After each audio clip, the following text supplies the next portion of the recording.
We do this so your granddaughter can work on a farm someday.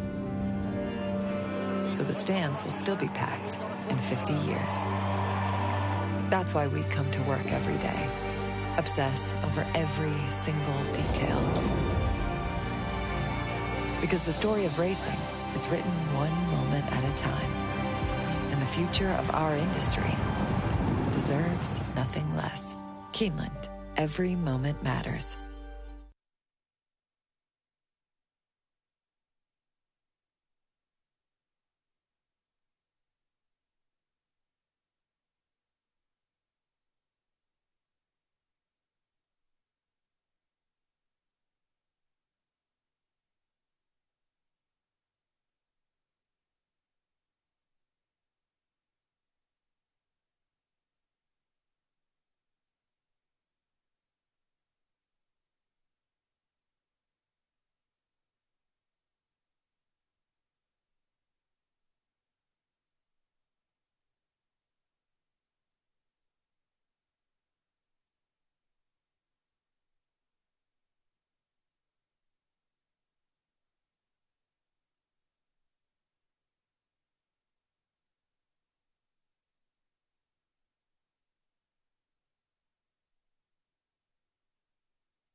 Welcome back to today at Keeneland. 9 races on this gorgeous Thursday afternoon. Not quite as windy as we've dealt with over the last couple of race days. You didn't bring the gloves today. A little bit more. They're here. They're on standby. They're sitting right over here. You had the big and puffy I got the big coat. jacket.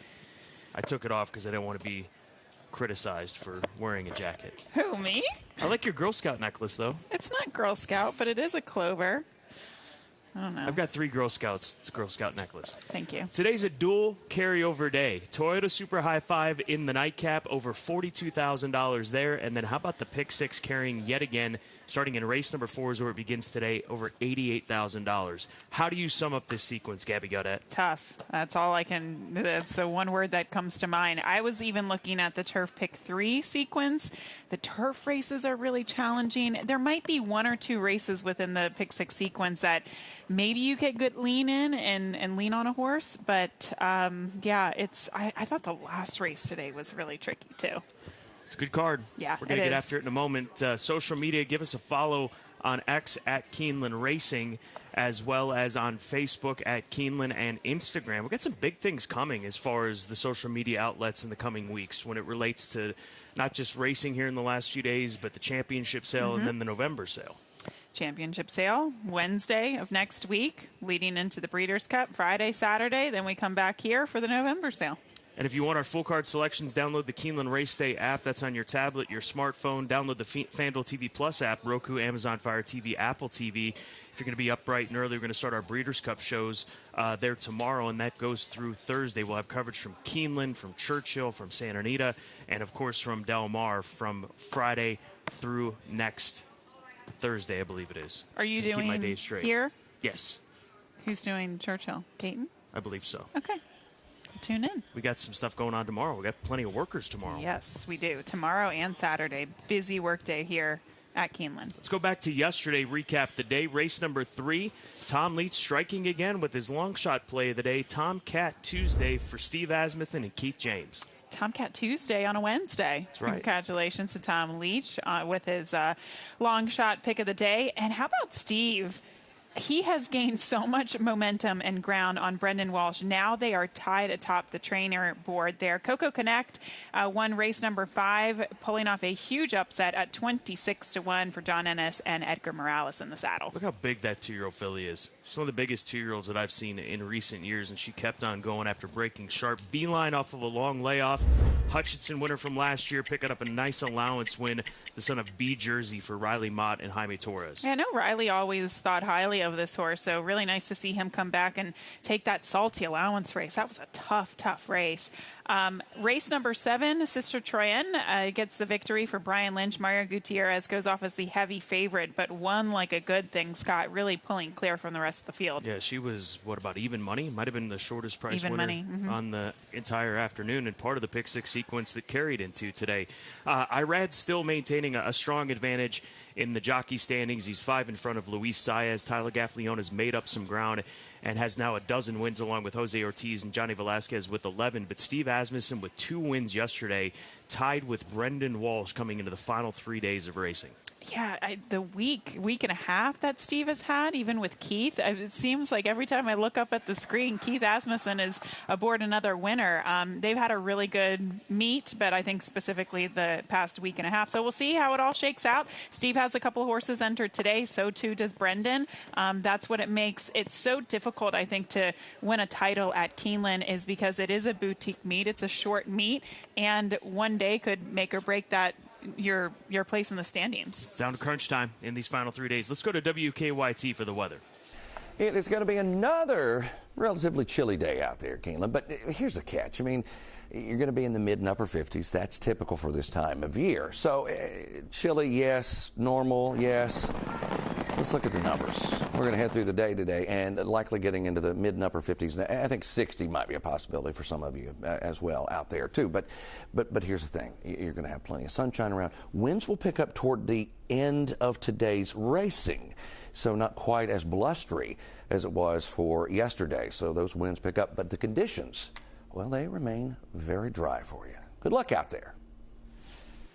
John Deere track conditions, fast on the main track, firm on the turf course coming into this Thursday afternoon. So fast and firm, and thanks to our partners at John Deere. Race number 7 is our feature on the card.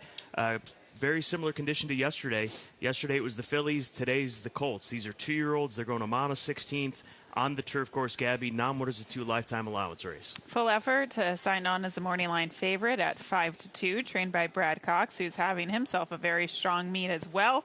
Comes in off of a victory last time out at Kentucky Downs, going against Maiden Special Weight Company. But I certainly think he belongs in the conversation, but it certainly doesn't stop there.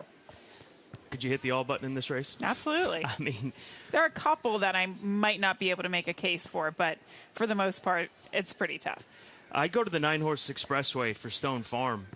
This is a colt by Hardspun out of the Bill Mott barn, who has run twice so far in his young career, both up at Belmont at Aqueduct, both sprinting. He's a son of Hardspun who gets to go long here this afternoon.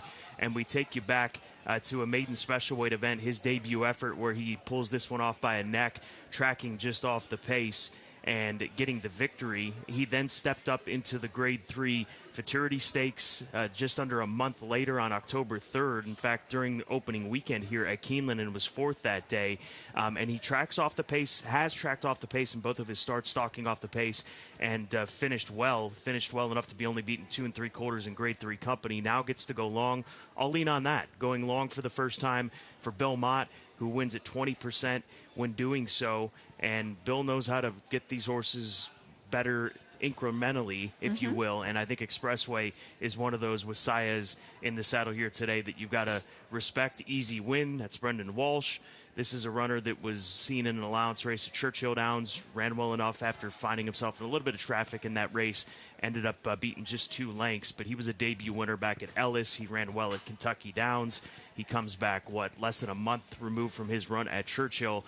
And then the number 4 horse that is Collecting for Michael McCarthy, son of Collected, who was good enough to win at Ellis and a maiden optional 50 for what it's worth. But they're keeping him in these higher level 2-year-old races. He's been gelded since his last race. He was beaten by Street Beast, who is a very nice horse in that Kentucky Downs allowance race. So I go 9-1-4 in a very difficult featured event. Yeah, it's hard to have a extremely strong opinion in here, but I did land on the number 1, Easy Wind, for trainer Brendan Walsh.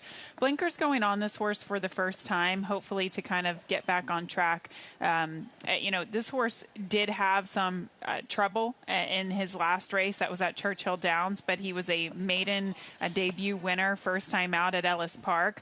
And I just think this is a horse that continues to improve. Now, obviously, this is his debut effort at Ellis Park. This was sprinting, going 5.5 furlongs. But in this race, kind of made me think that, okay, he's got a little bit of grit to him to be able to pull off this win at almost 10-1. Now, I think the question that I might have, and why I would probably not just single this horse, say, in the pick 6 or turf pick 3, is the distance question. He very well could get a little bit better stretching out to a mile and a 16th, but he looked like he lost a little momentum at Kentucky Downs going 6.5, and then obviously I think his last race, he got into trouble, so I don't think that's a clear assessment of what he can do going a distance of ground.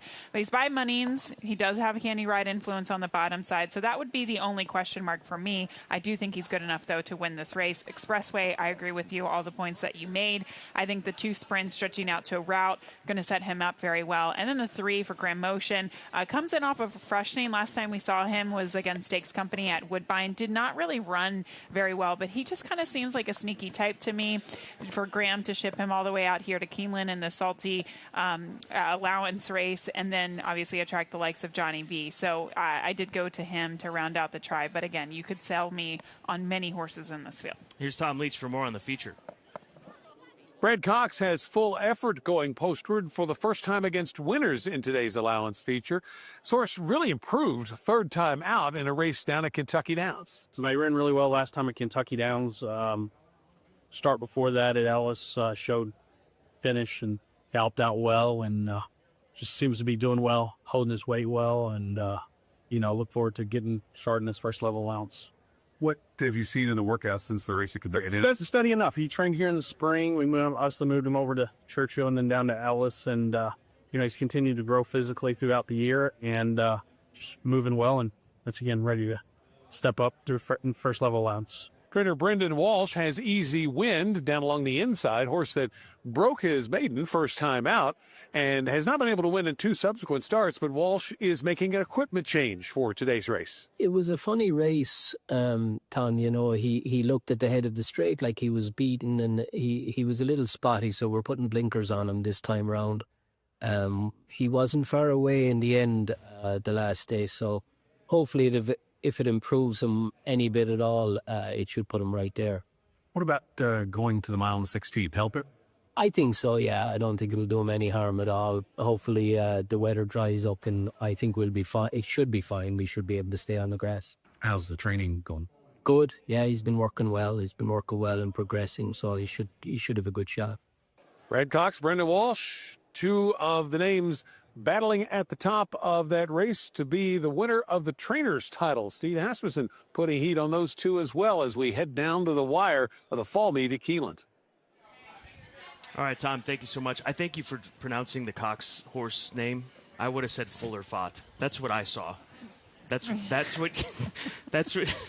Don't ask me why, but full effort. Wasn't that other horse a Brad Cox horse too? Curate? Yeah. Yeah. Let's move on. Race number 3. We don't want to go Turf back there. Sprint Allowance. This is early on in the card, obviously, as it is race number 3. Field of 6 and 6-5 on Uda on the outside. I think that's right. The French-bred filly, daughter of Sioux Nation for trainer Will Walden and Woodford Thoroughbreds. She'll be the favorite over Twirling Queen, I would imagine, come post time in race number 3.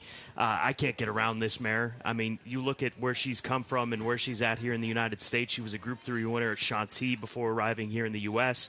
They gave her some time to acclimate. She won a stakes race at Woodbine in her first start in the United States, or I should say up in Canada and North America. And then she ran against A.G. Bullet in the Grade 2 Ladies Turf Sprint. A.G. Bullet's going to be one of the favorites for the Breeders' Cup Turf Sprint next week. So this was her performance when she won first here in the United States, going 6 furlongs. She sat handy, the pace was quick, and she finished it off by a length and a quarter. And you look at her races, not only her Group 3 win at Chantilly, she was only 2.5 lengths beaten in a Group 3 at the Curragh going back to last year. So a daughter of Sioux Nation, she's 7 for 18. 7 victories from 18 starts, 6 of those happening overseas between France and other parts of Europe. So I go with the morning line favorite. I think she's going to be difficult in this small field. The number 2 horse, Ms. Tart. I think that there's some upside with this mare. She was a little overmatched in the Grade 2 Presque Isle Masters. The tote board reflected that, but she's been good at these shorter distances on the synthetic. She's won on the turf course. She's a 7-time winner from 20 starts. She's made over $300,000. And then the number 4 horse, You Almost Had Me, a filly by Oxbow, who's trying turf for the first time, but she's been a pretty good sprinter, and she's a half-sister to a winner on the turf course, and this one trained by Mike Maker. But 6, 2, and 4, I do think that there's a big gap between the 6, then down to the 2 and 4 and the rest of these horses. I hear you. I took a shot, though, with the number 2, Miss Tart, because, look, she obviously didn't run very well last time out, but the last time that she actually sprinted on the turf, she won a graded stakes race. So I think that is significant. Last time, we'll take a look at that win. That was at Woodbine back in May. This is in the Grade 3 Royal North, and I understand it's going 6.5 furlongs, so a little bit longer than what she is running at today. But she made up a ton of ground to rally from off the pace and get up for this gritty victory at, yes, 70, not 17, 70 to 1. And since then, she won a stakes race at Presque Isle, sprinting on the synthetic. So when you look at her overall form, she's tried the turf 5 times in the past. She's won 2 out of those 5 starts, but she hasn't really sprinted on the turf often. And I think this is probably the sweet spot for Ms. Tart. Like it. The 6, I just went 2 6. You just light up. I know. When you're holding, just doesn't. You're the easiest read ever. Go ahead. Sorry. Come around very often. 2, 6, 4. I have no. I mean, the 6 is definitely the toughest one in there, and she is certainly the horse to beat. She will be a heavy favorite. That's our thoughts on race number 3. Let's go to race number 2. This race changes a bit with some of the scratches in here. Refined Design is a scratch. Leading Change, a big scratch. That was the Wathman runner, the colt by Gunrunner, who's a half-brother to She Dares the Devil. So that shakes things up from looking at the first-time starters that we've got competing here today. Flash of Chaos now ends up as the morning line favorite, and we'll see if that ends up happening come post time, because there are some big pedigrees in here. There are big-time connections in here. I'm going to Steve Asmussen with the Winchell Thoroughbreds runner, Maximum Effort. This is a colt by Maxfield that they bought for $600,000 from the first crop of Maxfield. He's had a sensational start to his stallion career, that lovely son of Street Sense. He's winning, his progeny rather, Maxfield progeny, winning 22% of the time first time out. He's the number 2 freshman sire who has 15 winners. And we've talked about Steve Asmussen and the meet that he's had. And he's won with all sorts, claiming horses, first-time starters. He's won with the Turf Sprinter, who was a debut winner last week. So I'll go to Maximum Effort and Winchell Thoroughbreds. They are so good at doing their homework in these yearling sales at Keeneland and finding phenomenal race horses. So I'll take the 5 on top for Luis Saez, or with Luis Saez, I should say. The number 8 horse, here's another big pedigree, Forever Rocket. It's an Into Mischief colt. He needs no introduction, the sire. But this is a full brother to Frank's Rocket, a multiple graded stakes winner. Riley Mott, first time out, not the highest percentage, but the workouts are solid for this son of Into Mischief, debuting at the about 7 furlongs on the Beard course. And then finally the 7-horse Flash of Chaos, who, if he breaks better, he should do better, and he should actually benefit from the little bit extra distance here today. So I go with the couple of first-time starters over the 1 horse with experience. I shouldn't say the 1 horse with experience, but a horse with experience in this race, the number 7 horse. Yeah, that's a tough little race number 2. Race 8, a little bit later in the card, non-winners of 2, allowance optional claiming race, 2 other than. Sam's Treasure is signed on as the 6-5 morning line favorite. 6 furlongs on the main track is the distance, and Irad Ortiz Jr. picks up the mount for Paulo Lobo.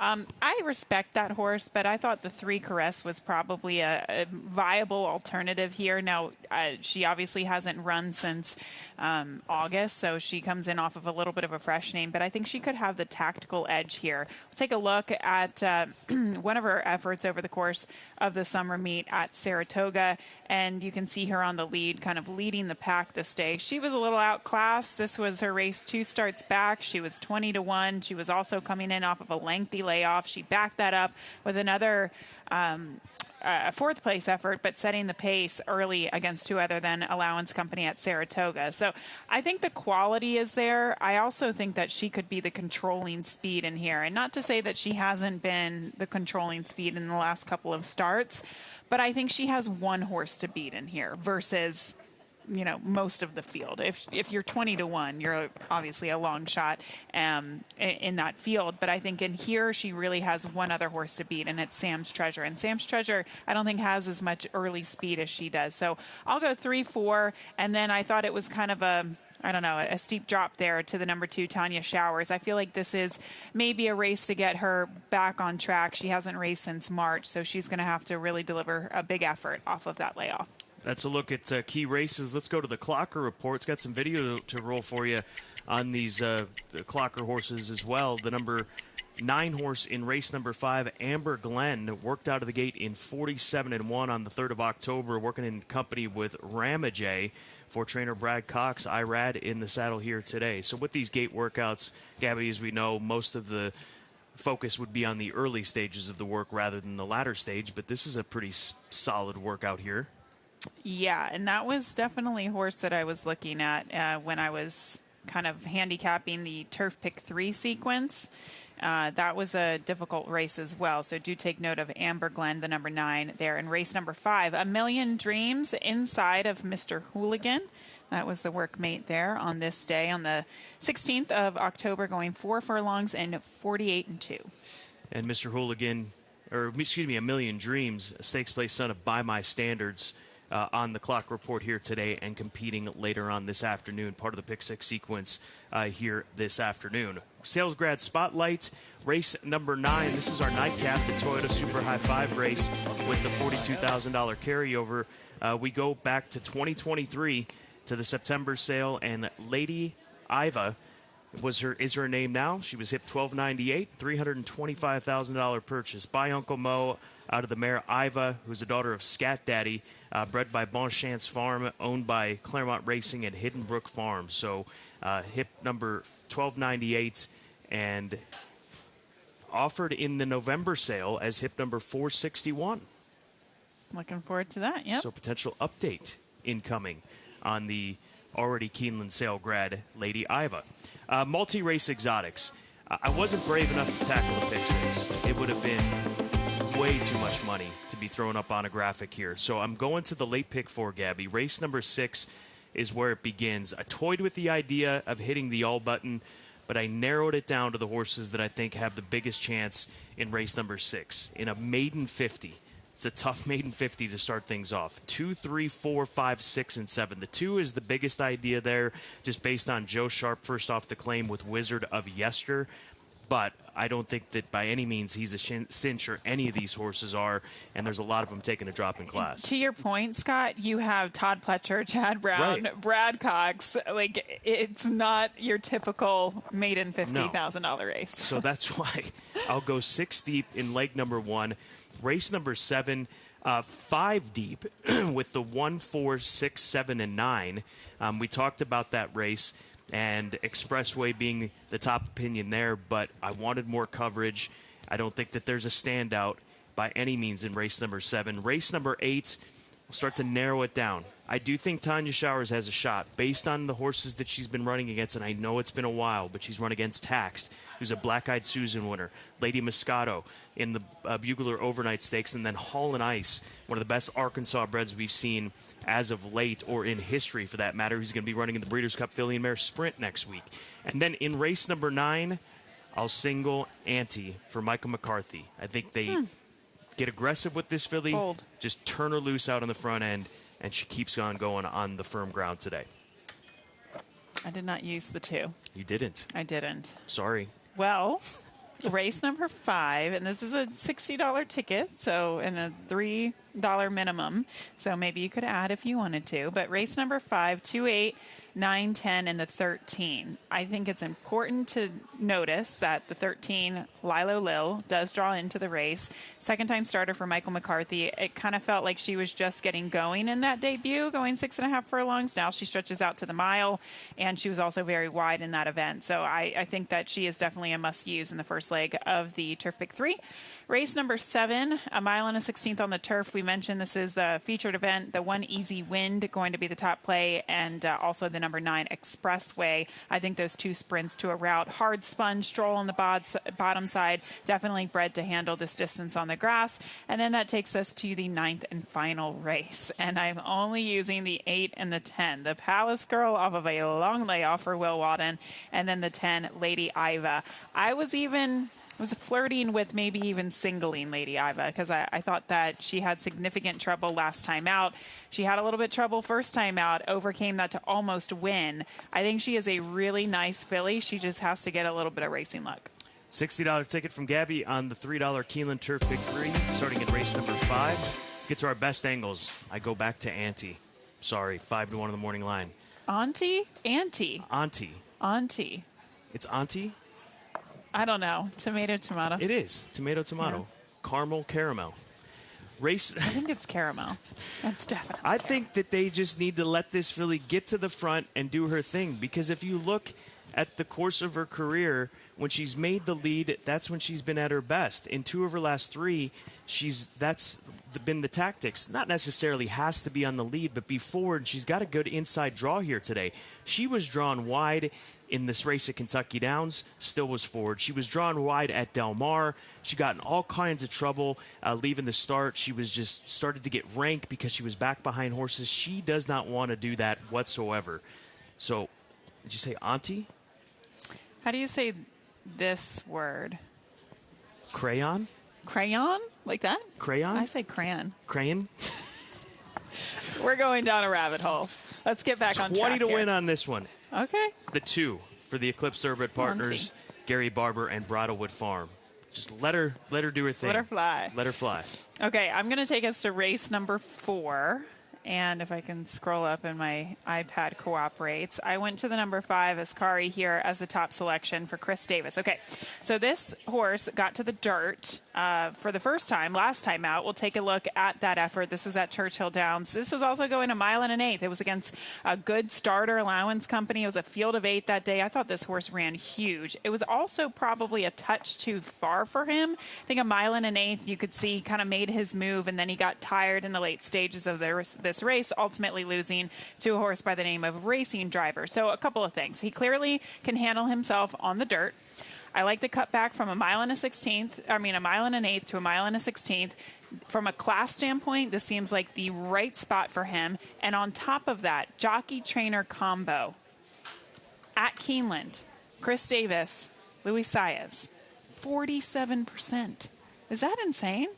That's a very strong combo, and the ROI is over $7. That's crazy to me. Yeah. Over $7. I was having this conversation with Chris Davis yesterday about how well he and Luis Saez have done through the years. I think they had a winner last week together, I want to say. Yeah, so there you have it, $20 to win on the 5, 4 to 1 on the morning line. But it is a tough race, so I hope we get around that price. Let's go to Tom Leach for his long shot.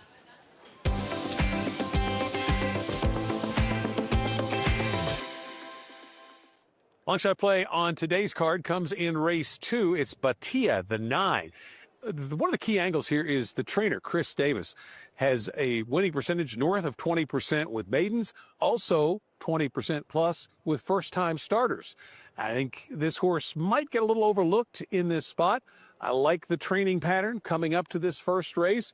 First-time starter to try to get the money, give us 2 straight long shot pick of the day selections to get home first. Batia in race 2. Tom Leach has had a good run here in the last week with his long shot, so make sure you pay attention to that. Batia in race number 2. Let's go to earlier this morning. Was this about 7:30, right when the sun was coming up? I was not here, but yes, it looks like it. I'm familiar with what the track looks like around that time. You know what that also looks like? What? It looks like Jin Jin. It does. It looks very much like Jin Jin. What a cool story there. Talking to Brendan Walsh after she won here, the Juntmont Sprinter, said they were borderline having conversations of retiring her because she looked like she was not in good form. And then, lo and behold, she comes back and wins the Juntmont Sprinter. And she's a contender for the Distaff next week. Enjoy today at Keeneland.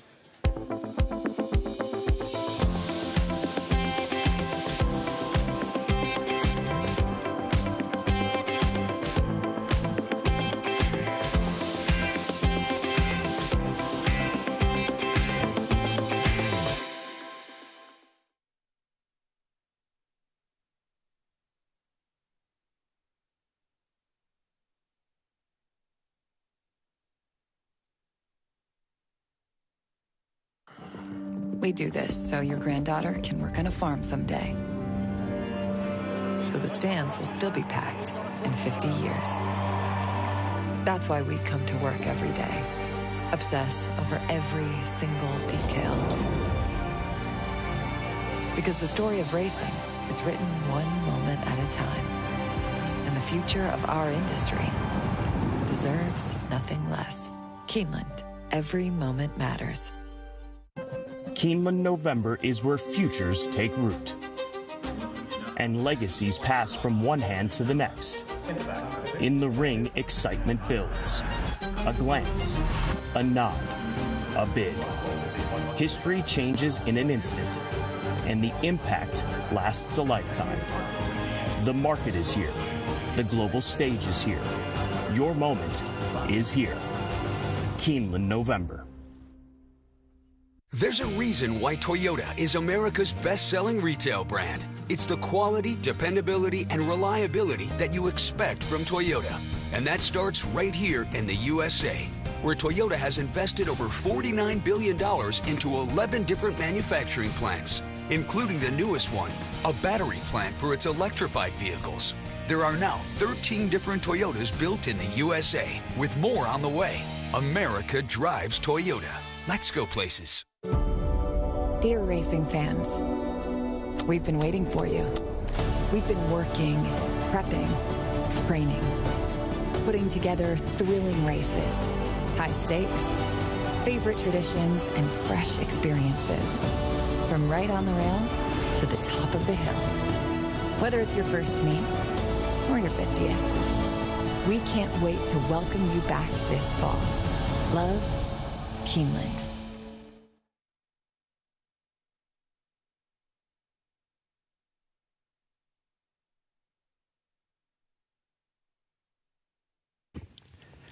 Keeland welcomes Mary Schaffner to the paddock.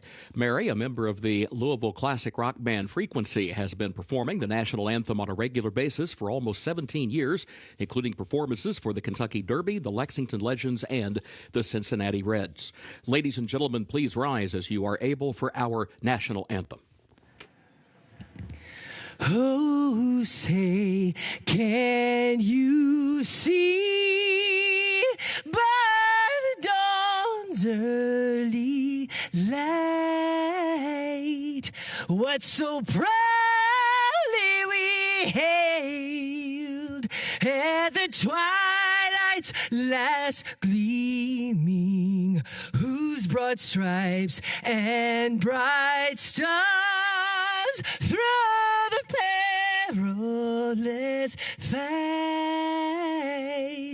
oh, the ramparts we'd watched were so gallantly streaming, and the rockets regular, the bombs bursting in, gave proof through the night that our flag was still there. Oh, say, does that star-spangled banner yet wave?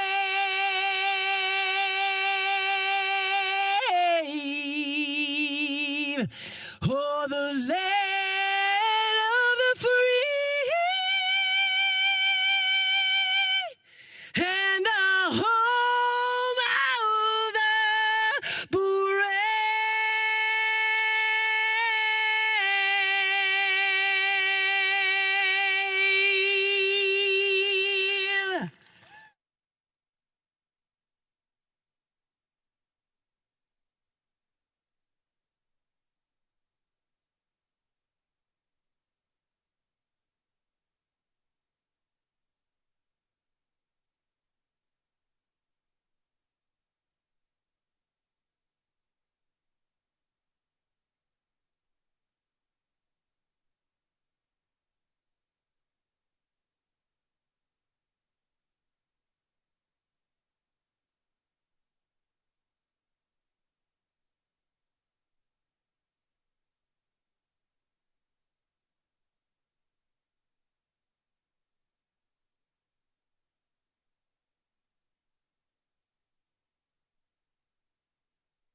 Keeneland is proud to recognize Stephen Borer with concessions as the Employee of the Day.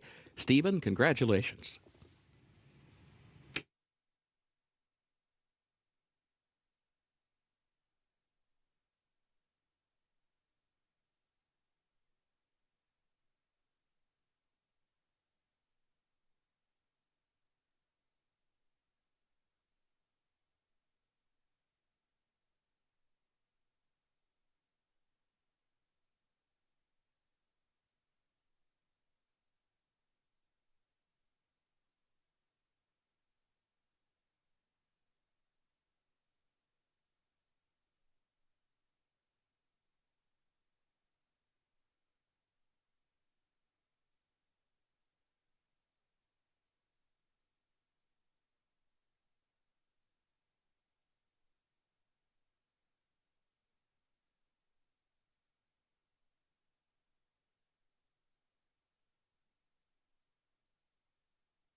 Good afternoon. Welcome to Keeneland Racecourse. Time for a check of the John Deere track and turf conditions. The main track is fast. The turf is firm today and the rail at 20 feet.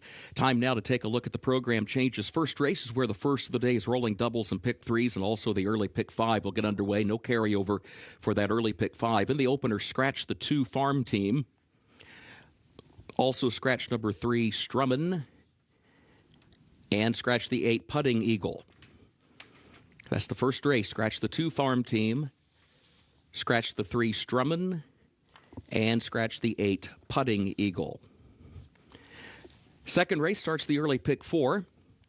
Scratch number 4 Refined Design, and scratch the 6 Leading Change. That's in the second race. Scratch the 4 Refined Design, and scratch the 6 Leading Change. No changes in the third race. Fourth race is where the pick 6 begins. $88,000 carryover. No changes in that fourth event. Race 5 is the start of the late pick 5. No carryover. It's also where the Keeneland Turf pick 3 gets underway, made up of races 5, 7, and 9. In that fifth race, scratch number 11 Eve. Scratch the 14 Sugar Doll. Scratch 15 Academic Freedom. And scratch 16, All About You. That's in race 5. Scratch the 11, Eve. Scratch 14, Sugar Doll. Scratch 15, Academic Freedom. And scratch 16, All About You. Please note, number 13, Lilo Lil, draws into the race. 13, Lilo Lil draws into the race, the jockey as programmed. Also in that fifth race, please note there is a jockey change on the 2 Real Drama. That'll be Axel Concepcion. That's race 5, the 2 Real Drama. Axel Concepcion will be the jockey. Sixth race, start of the late pick 4. Number 11, Hamlet, is a first-time reported gelding. Sixth race, the 11 Hamlet, first-time reported gelding. Seventh race, no changes at this time. Race 8, no changes. Ninth and final race, carryover, $42,000 for the Toyota Super High 5. In that ninth race, take out the also eligibles 13 through 16. They did not draw into the race, and those are the current program changes. Time now to check in with Scott Hazelton and Gabby Gaudette. Thank you so much, Kurt Becker, and a beautiful Thursday afternoon here at Keeneland Racecourse. Not quite as windy as we've experienced over the last couple of race days from yesterday to Sunday, but still on the chilly side. But without the wind, Gabby, perfect conditions. Yeah, perfect conditions. And, you know, going through some of the races today, sometimes we say this, sometimes we don't. But today, it was a difficult card. Lots of depth here when you look at the pick 6, pick 5, even the turf pick 3 sequences. It's not easy. And speaking of the pick 6, we've got another carryover. $88,000 carries into the card today in this challenging sequence. We're going to have a significant pull, I think, just because of the coverage that's needed in these races. And then the Toyota Super High 5 carries once again to the nightcap. That's $42,810. So 2 carryovers here this afternoon. Our featured race is another 2-year-old event on the turf course like yesterday, non-winners of 2 lifetime. And much like, I think, even more difficult than yesterday because the favorite was pretty stout in yesterday's featured event. But today, pretty wide open event, race number 7. Yeah, absolutely. And going into today, Steve Asmussen and Brendan Walsh, they are tied atop the leaderboard in terms of trainers. And Brendan Walsh, I think he has an opportunity to add another one to the tally here with Easy Wind, who draws the rail. Blinkers come on, hopefully can get back to kind of a performance that we saw in his debut. But he looks like he's one that just keeps on improving. A dual carryover day, Toyota Super High 5 in the nightcap, but the big one, the pick 6 carryover, over $88,000 here at Keeneland.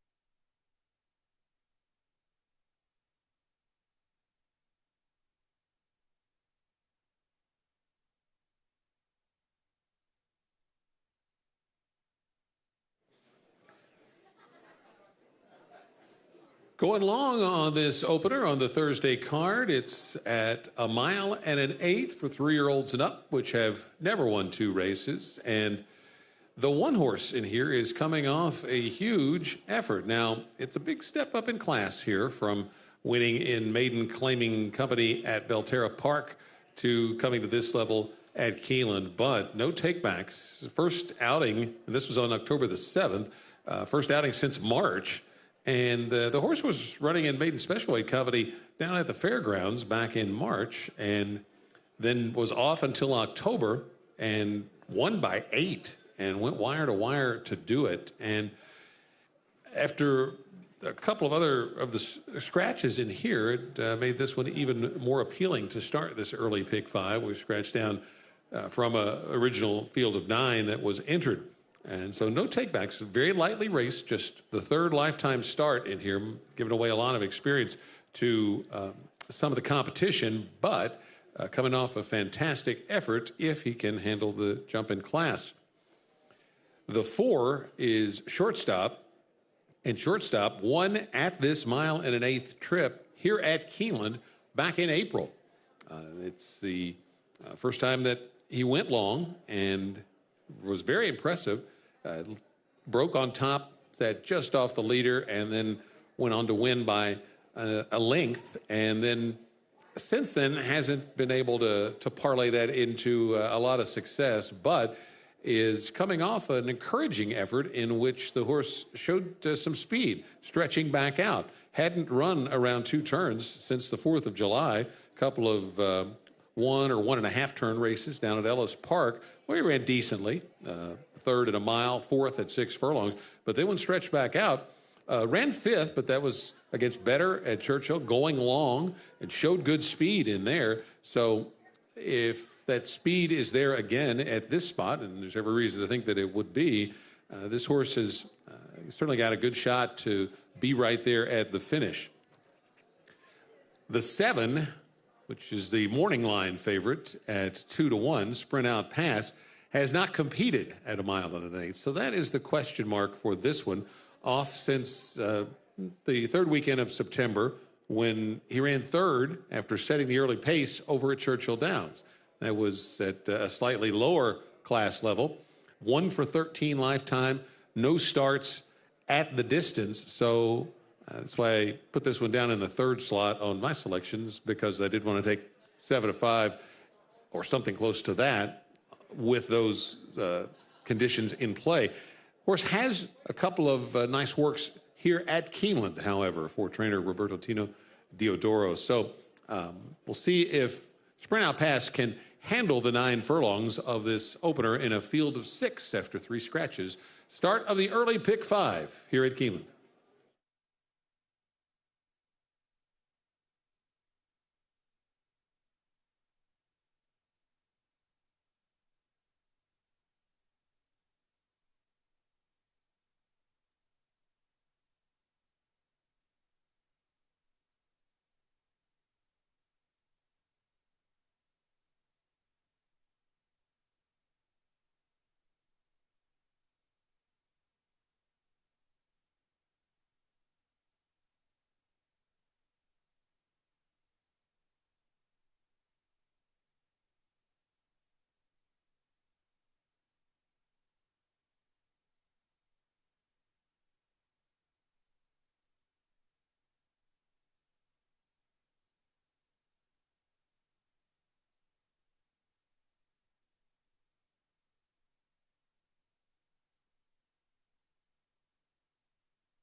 Horses are entering the track for Keeneland's first race, $20,000 the claiming price for these 3-year-olds and up, a mile and an eighth. Over the fast main track, double and pick 3 wagering start of the early pick 5, no carryover. Scratch the 2 farm team, also scratch the 3 Strumman, and scratch number 8 Putting Eagle. Post time in 8 minutes.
The 1 is 2-1, the second choice, which was my top pick coming off that race last time at Belterra Park. Actually, that wasn't the top pick that I had coming into the race. Actually, it was the 3rd pick, but the other 2 scratched out. So the 1, No Tankbacks, is ended up being the top pick for me, but only a 3rd lifetime start here. First time going a mile and an eighth, so there are some questions. Step up in class is significant. So it's at 2-1. It's a price that's not as attractive as if the full field had stayed intact and this horse had floated up just a bit, strictly from a wagering standpoint. The 7 has been bet down to 3-2 off a 2-1 morning line. A nice effort, as we mentioned, last time out at Churchill, but 13 starts, 1 win, no seconds, 2/3. So certainly there are some question marks for the 3-2 price. So if you're looking to try to play a price, you might want to take a look at the 9. Cloudy Holiday. Cloudy Holiday is making the first start since moving into the barn of trainer Kelly Martinez, who has won twice already at the meet. And Edgar Morales is riding, and this horse last won in March at Turfway when the horse was in Joe Sharp's barn, or actually it was in February, a month before that, but was in Joe's barn. And Edgar Morales was the rider that day and is the rider here today for the return to Kentucky. New trainer has put a couple of works into this one over the Keeneland surface. So at 7-1, an interesting one to consider just the way the wagering is playing out here. And 1, 3, and 4 from 18 starts, so has finished in the top 3 almost half the time. One to think about here is the 9, Cloudy Holiday. Good luck in the start to the early pick 5. That pool's already north of $160,000.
Horses have reached the starting gate for Keeneland's first race, start of the early pick 5.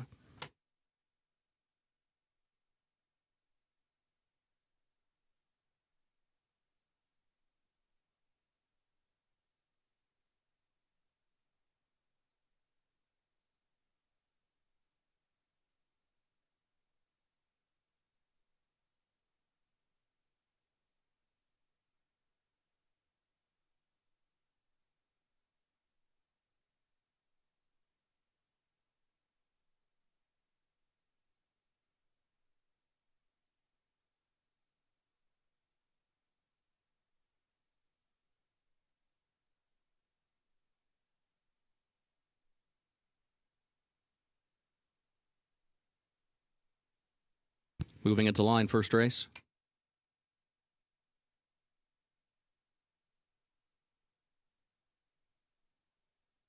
Over $200,000 in the early pick 5 pool. Moving in, getting ready for the start of race 1. No takebacks comes forward.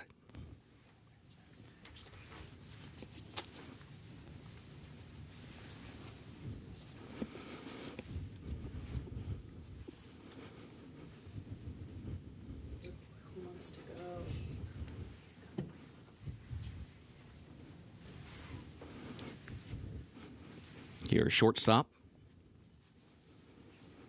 along with Dan Doro.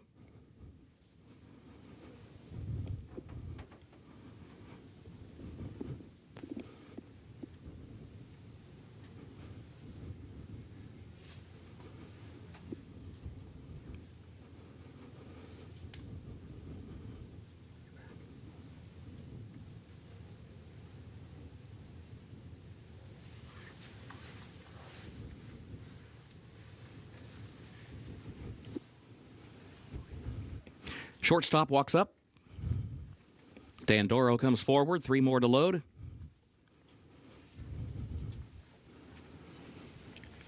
Odorico. And now the last 2.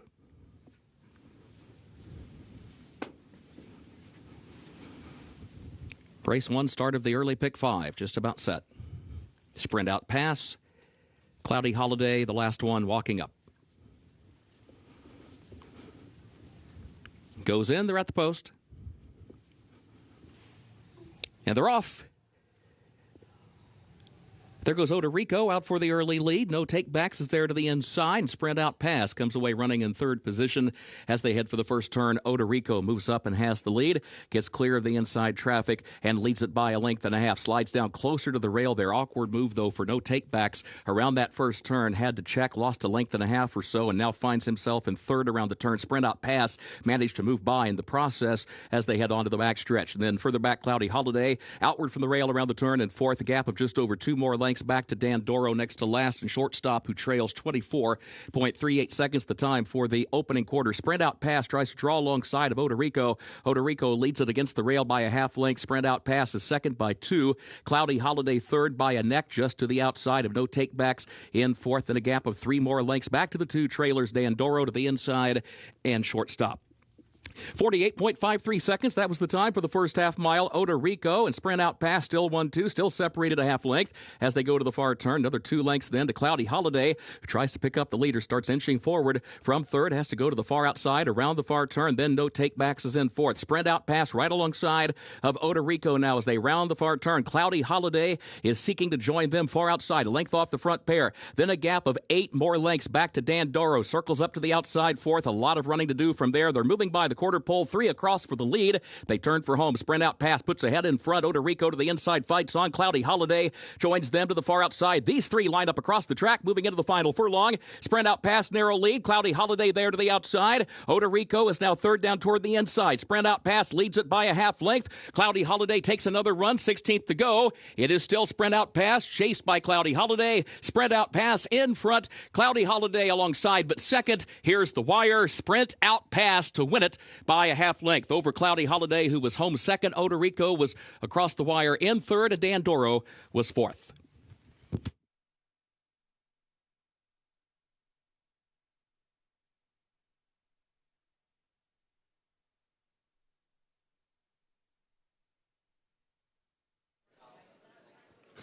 Jockey Christian Torres went to work on sprint out pass and got what he needed to get home in the first try at 1 mile and an eighth for the 3-5 favorite. Good run from the horse we talked about before the race, Cloudy Holiday, ranged up on the outside, but just unable to go past the favorite. But a good effort at 8-1 for the runner-up in here, Cloudy Holiday. Big favorite headed to the winner's circle after race 1 here at Keeland.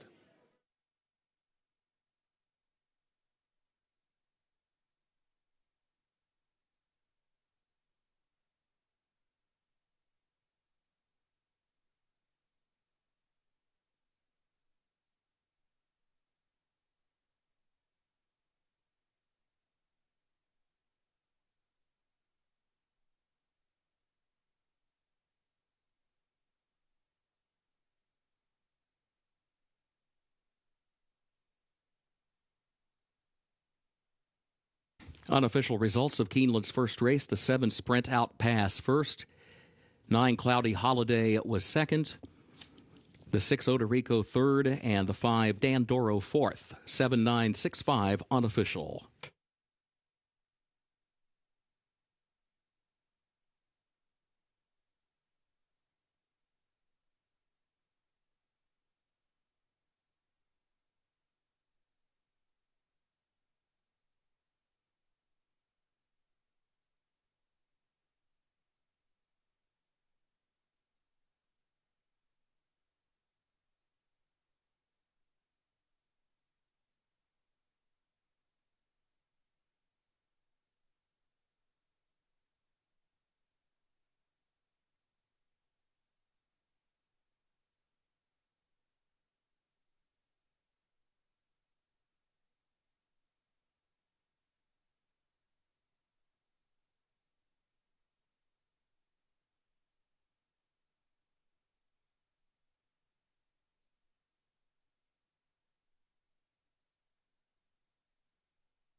In the winner's circle for Keeneland's first race, the unofficial winner, number 7 Sprint Out Pass, owned by Brent Malmstrom and trained by Robertino Diodoro. Jockey Christian Torres, Sprint Out Pass, 3-year-old gelded son of Constitution, out of Light of a Star by Multirace. Bred in Kentucky by Newtown Anner Stud, the 9 furlongs over the fast main track, 1 minute 53.42 seconds.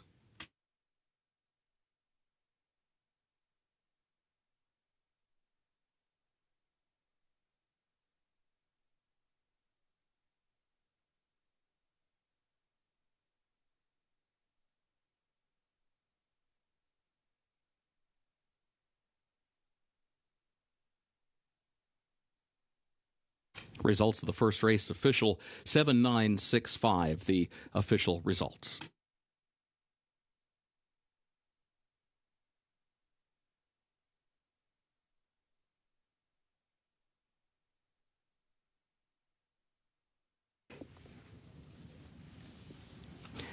Keeneland's second race upcoming, double and pick 3 wagering start of the early pick 4. The main track is fast. The turf is firm today, the rail at 20 feet on the turf course.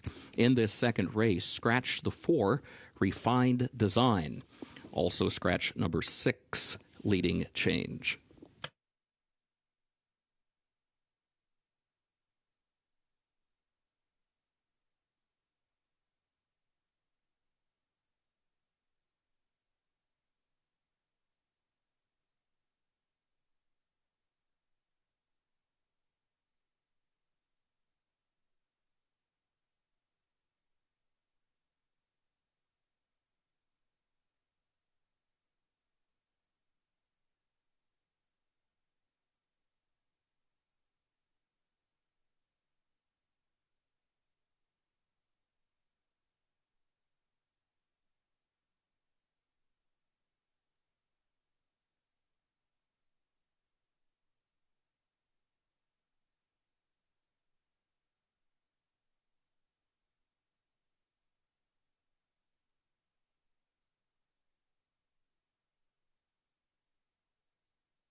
Not surprised to see the money spread out here from the betting public right now, because the 8-5 morning line favorite Leading Change was a scratch earlier today, so that really opened things up. The 4 also scratched, and the 4 was 9-2 on the morning line. So there is a 2-1 favorite right now, but the horse that I wanted to start with was the 9, Batia, currently at 6-1. Figured to come down from the 12-1 morning line with 2 scratches. The angle that was particularly interesting on this one was that the trainer, Chris Davis, wins at better than 20% with maidens and also better than 20% with first-time starters. And this is a maiden 2-year-old going the about 7 furlongs distance, so a little more than 7/8. The last work at Turfway, I like seeing, for a horse being asked to go 7 furlongs and change, I like seeing a 5 furlong work. That was back on the October the 11th work at Turfway Park. It's a Wallach Farm homebred, and Tyler Gaffleone in the saddle is certainly a plus as well. And this horse will be able to secure perhaps a good position where he can see everybody to the inside. Or, well, I guess he'd have to turn his head because he has blinkers on. But a horse that is by Medaglia d'Oro and would not be a surprise, certainly, in what figures to be a pretty wide open race here. The current 7-5 favorite is Flash of Chaos. And this horse has the benefit of a race of experience last month at Churchill Downs. That was in a maiden special weight race where the horse broke dead last and then came running in the stretch under Ben Curtis, who rides back today. And the horse ended up finishing 5th, beaten a little more than 6 lengths that day. But that was a nice run down the stretch for the first start. That was at 6.5, so gets a little more distance in this position today. Peter Urton's the trainer. DRF.com shows him at 24% with horses making their second start, as Flash of Chaos is. So 6-5, the current price, and there is a lot to like. And the horse has a couple of works here over the Keeneland track. The last one, the best of the day, the best of 48, a 4 furlong move in 47 and change. That was on the 16th of October. Maximum Effort comes from the barn of Steve Asmussen, and that barn has been on fire of late. Had a couple of wins on the card yesterday to put the Asmussen barn in a tie with the Brandon Walsh barn for the lead in the trader standings. It's the Winchell Thoroughbreds horse that was purchased at the Keeneland September sale for $600,000, a son of Maxfield, and Maximum Effort getting blinkers for the first start. Luis Saez will be in the saddle on this one. So maiden 2-year-olds, not much form to go on, but some impressive pedigrees in here. And the favorite, morning line favorite, having been scratched, kind of opened things up to start the early pick 4. Good luck.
The horses are entering the track for Keeneland's second race, the Walmack, a maiden special weight for 2-year-olds, beard course, about 7 furlongs over the fast main track. Scratch the 4, refined design.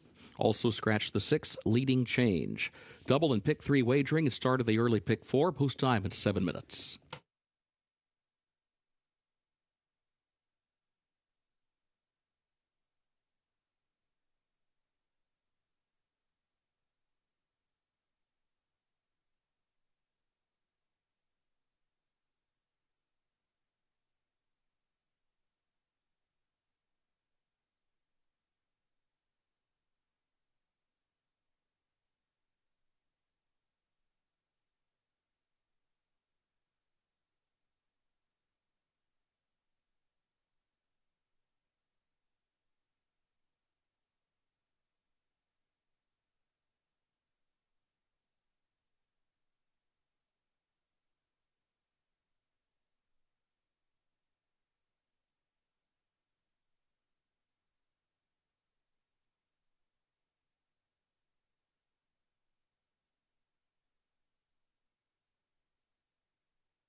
Seven is the 9-5 favorite, moving up just slightly in price from a few minutes ago.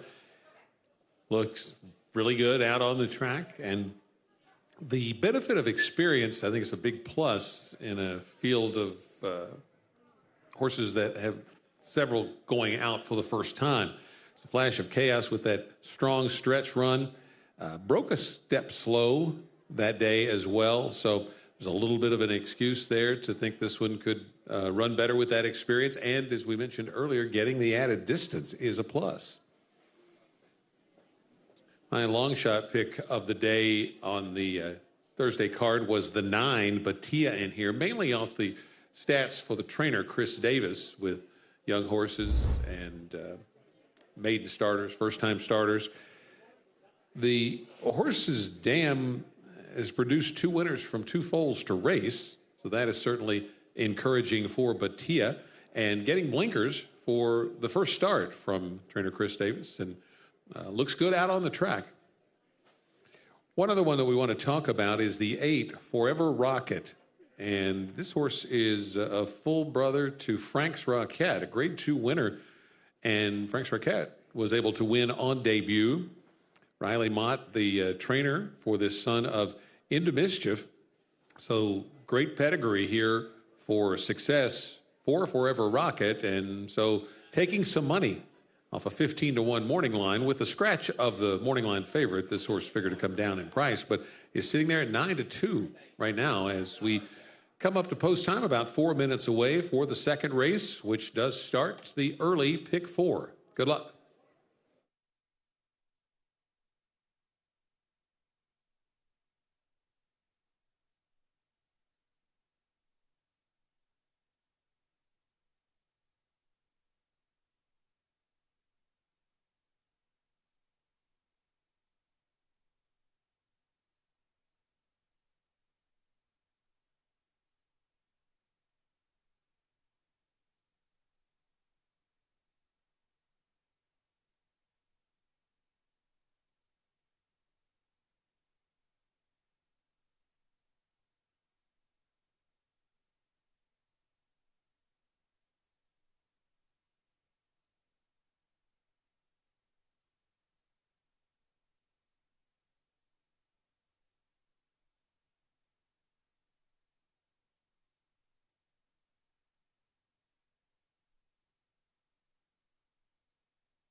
Horses have reached the starting gate for Keeneland's second race, start of the early pick 4.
Moving into line for race 2, the Walmack.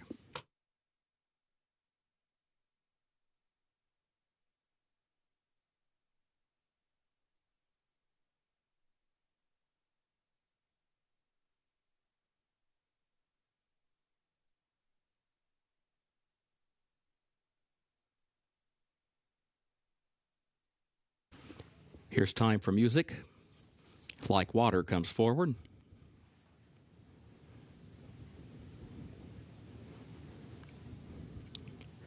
Election Night and Maximum Effort. 3 more to load.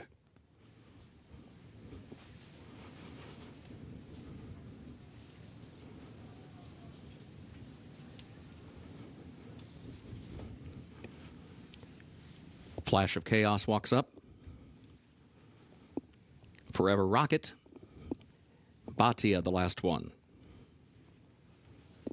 Comes forward.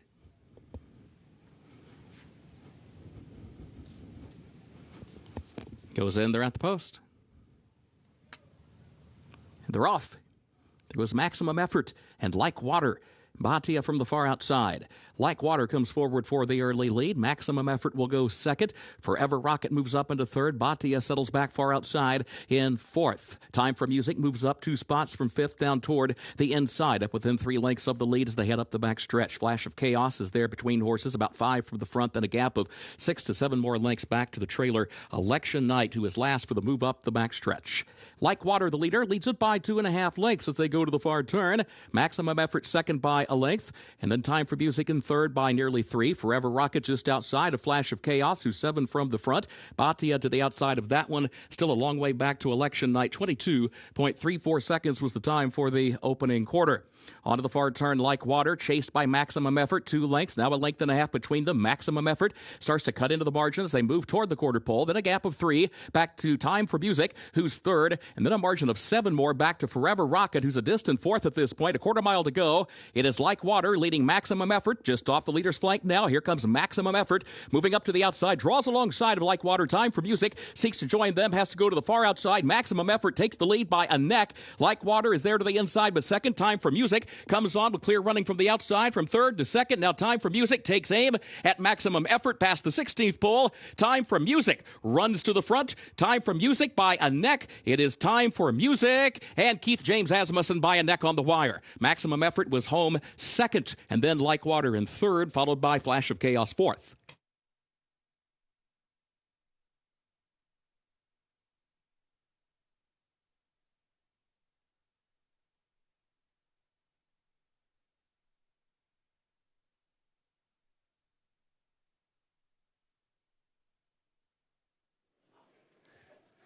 Well, we have a new leader in the trainers' standings.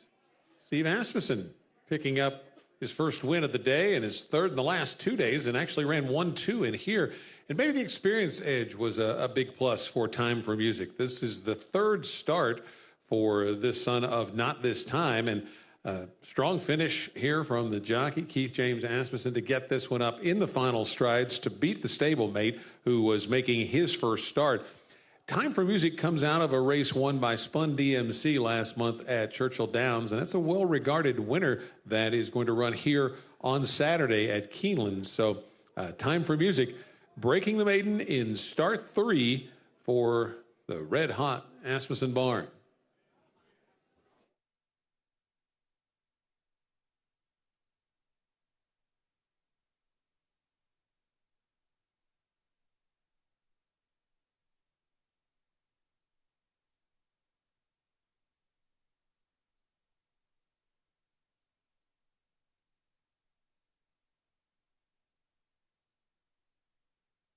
Unofficial results of Keeneland's second race. Number 1, Time for Music, finished first. Number 5, Maximum Effort, was second. Number 2, Like Water, third. Number 7, Flash of Chaos, fourth. 1527, unofficial.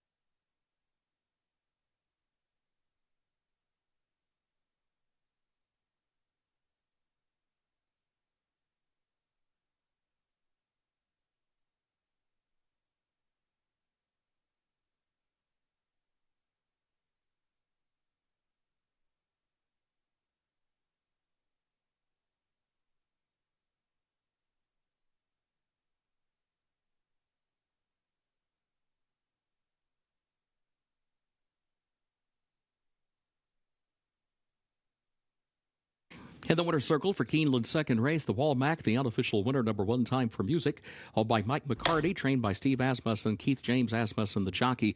Time for Music, a 2-year-old son of Not This Time, out of Bling on the Music by Too Much Bling, bred in Kentucky by International Equities Holding Incorporated. Keeneland September graduate gets the Beard course, about 7 furlongs, 1 minute 28.91 seconds.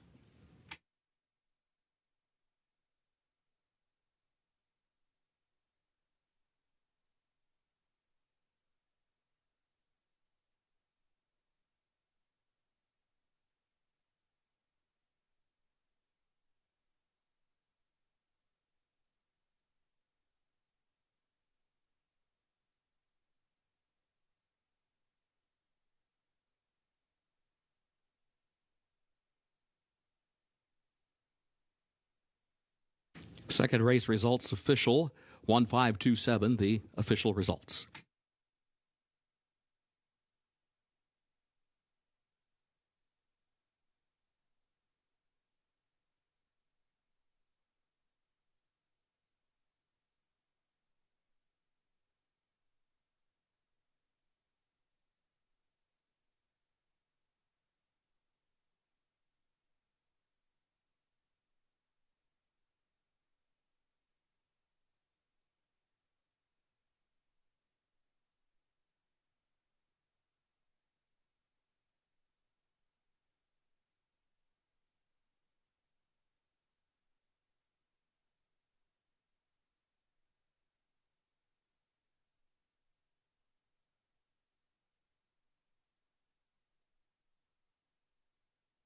In the winner's circle, the trophy presentation for the Walmack to the connections of Time for Music.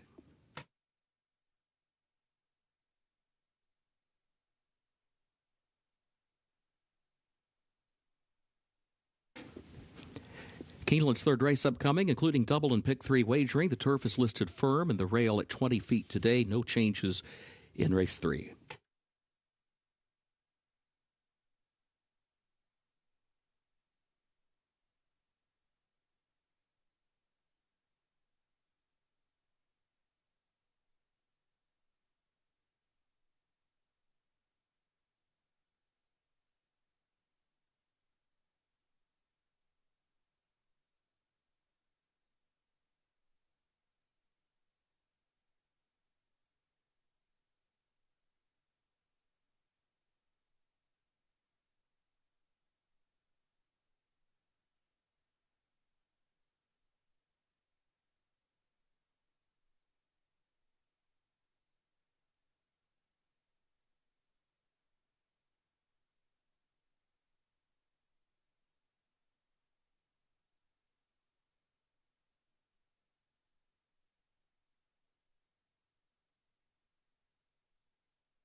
A field of 6 going postward here in the Foxtail, and it's fillies and mares 3 and up. But only one of the horses in the field is not a 4-year-old, and that is the 5-year-old mare Ushta, who was a Group 3 winner in France last year, was off from October until August, and came to North America and won a stake up at Woodbine in early August. Off that effort, they brought Ushta to Kentucky Downs, and she finished 9th of 12 that day. Really good field. Ag Bullet won the race. Ag Bullet is headed to the Breeders' Cup. Simply in front, was second that day, came back to win a Grade 1 here at Keeneland. So Ushta was with some tough company, but did not run her race that day. However, she would not be the first horse that didn't handle the layout at Kentucky Downs. So Ushta has a lot of back class going for her in this turf sprint. Rad Ortiz in the saddle doesn't hurt either as he marches toward matching the spring meet riding title that he had by picking up another one here in the fall. He is the leader heading into these final 3 days of the meet. The 2 is Ms. Tart, and Ms. Tart is 5 for 10 this year, so 5 of her 7 career wins have come here in 2025. Now, only 2 lifetime starts on turf, and both of them came at Woodbine back in the summer. Memorial Day weekend, she debuted on turf with a win, coming from well off the pace. And then in late June, ran in the Grade 2 Nassau and didn't have a good day, finishing at 10th that day. But the first start, that was in a Grade 3 stake up at Woodbine. So the Kevin Rice trained 4-year-old filly, ridden by Jose Ortiz, certainly has some efforts, certainly the one on the turf up at Woodbine, that would be good enough to put her in the mix here. 7 for 20 lifetime on Ms. Tart. Let's also talk a little bit about Twirl Around from the barn of Greg Foley, because this one is coming off a win. That was in the last start on August the 17th at Ellis Park, going this 5.5 furlong distance on the turf. And she sat just off the early pace and got up to prevail by a neck against a good one, Nikki Ninedoors. 2 wins from 4 starts this year for Twirl Around. Twirl Around also last spring, actually the spring of 2024, was second, beaten just a length in a turf sprint and allowance company here at Keeneland. So the familiarity and the success over this turf course is a big plus for Twirl Around, currently at 5-1, bet down just slightly from the 12-1 morning line. But the 6-5 favorite, understandably, is the French invader Ushta. Good luck.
Horses are entering the track for Keeneland's third race, the Foxtail, an allowance for fillies and mares age 3 and up, 5.5 furlongs over the firm turf. The rail at 20 feet today. Double and pick 3 wagering featured here. No changes. Post time at 8 minutes.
Three Horse was the 2-1 second choice on the morning line in here and is 0 for 4 this year, but was 7 for 5 last year. And this horse had an effort on July the 19th up at Saratoga that if she can get back to that, would give her a big shot in here. Future is now a multiple stakes winner. Won the race that day, but Twirling Queen was fourth, beaten only 3/4 of a length in a multi-horse photo that day up at Saratoga in a turf sprint. So that kind of form would give her a shot if she can get back to it in this race and give her a chance to pick up win number 1 in her 5th start of 2025.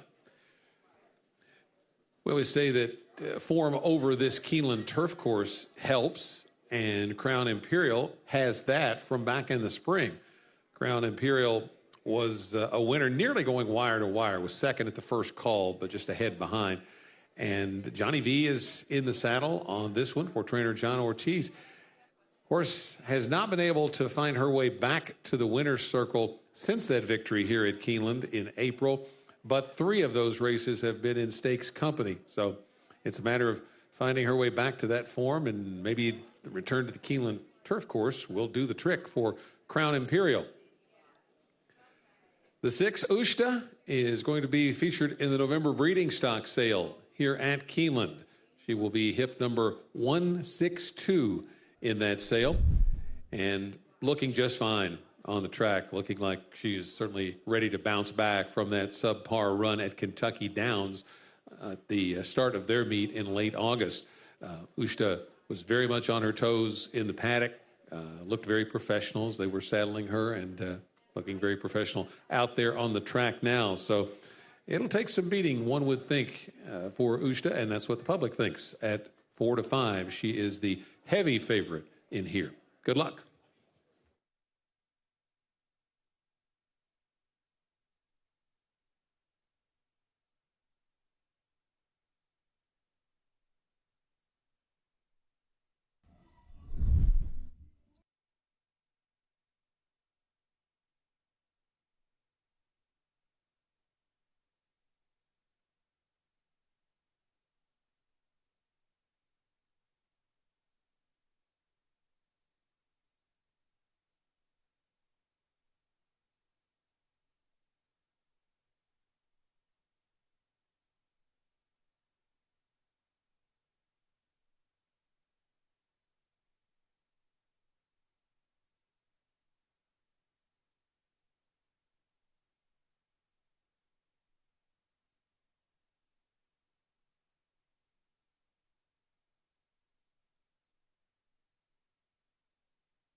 Horses have reached the starting gate for Keeneland's third race, the Foxtail.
Moving into line, third race.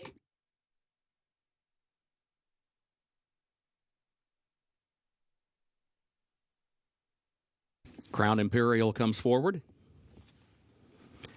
Now Ms. Tart walking up. Twirling Queen. You Almost Had Me. 2 more to load. Twirl Around and Ujda, the last one. Last one walks up. Goes in, they're at the post. And they're off. There goes Twirling Queen.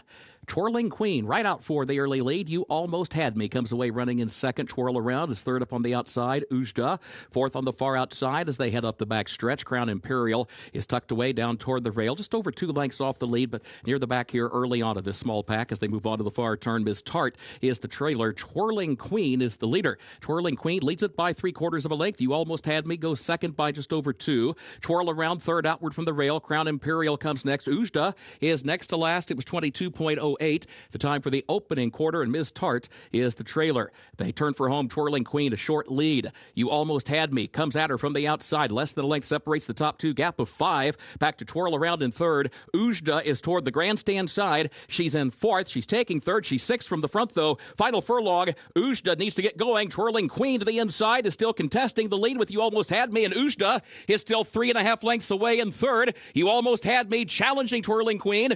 Ujda keeps running on, but still third. Twirling Queen is hanging tough to the inside. Twirling Queen to win it from You Almost Had Me. Ujda rallies up to grab third on the wire. Ms. Tart was fourth.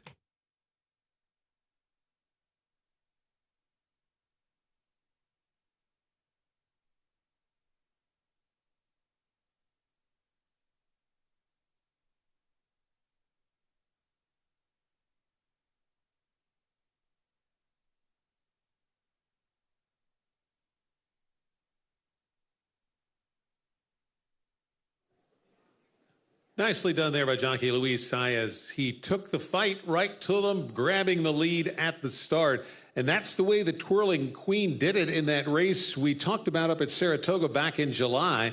And she was on the lead at the start and just got caught in the final strides by the outstanding Future Is Now. So she got back to that level of performance.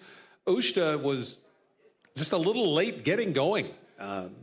Was sitting near the back of the pack, and when they came into the stretch, she started to pick it up and just didn't explode past them like her connections, I'm sure, thought that she would. So a nice ride for the victory for Twirling Queen. The second choice at 2-1 gets the win for jockey Luis Saez.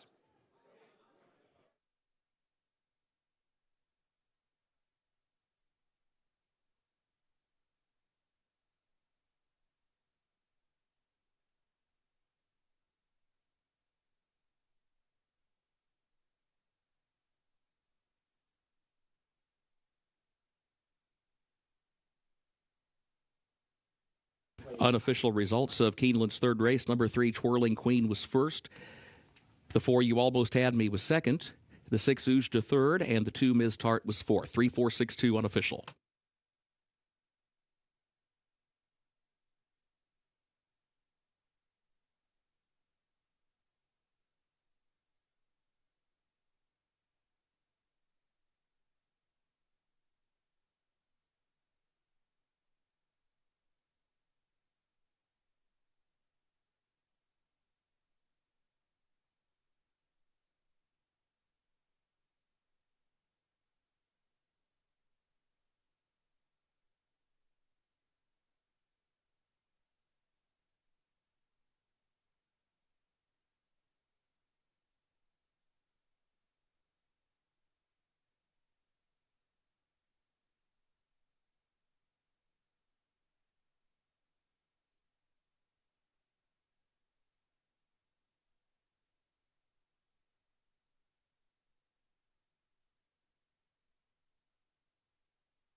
In the winner's circle for Keeneland's third race, the Foxtail, number 3, Twirling Queen, now the official winner, owned by GU Racing Stable LLC of Sofia Hernan Gomez. Jose D'Angelo, the trainer, and Luis Saez, the winning jockey. Twirling Queen is the 4-year-old twirling candy filly out of Adventurous Lady by Cantheros, bred in Kentucky by Pursuit of Success LLC. A Keeneland January graduate. 1 minute, 3.03 seconds for the 5.5 furlongs over the firm turf. And again, the results official, 3-4-6-2 official.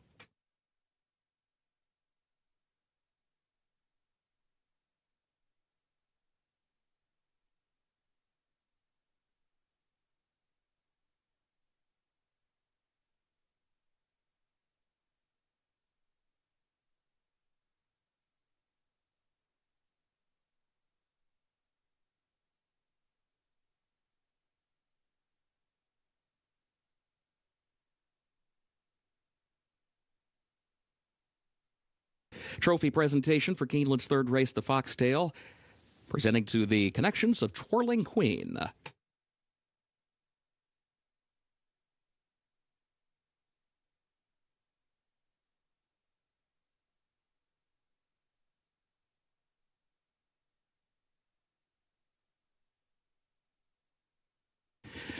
Keeneland's fourth race upcoming. Double and pick 3 wagering and start of the pick 6 with that $88,865 carryover. No changes in the fourth race. Back to the main track we go, which is listed fast. Reminder, the fourth race will finish in the short stretch of the first wire.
Race 4 is the start of the pick six, and there's a carryover of almost $89,000 to get us started on this pick six pool for a Thursday.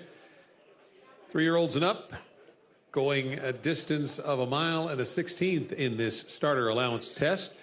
And Papa Yo is a horse that has won 6 times, which is considerably more than anybody else in this field. And 3 of those wins have come this year.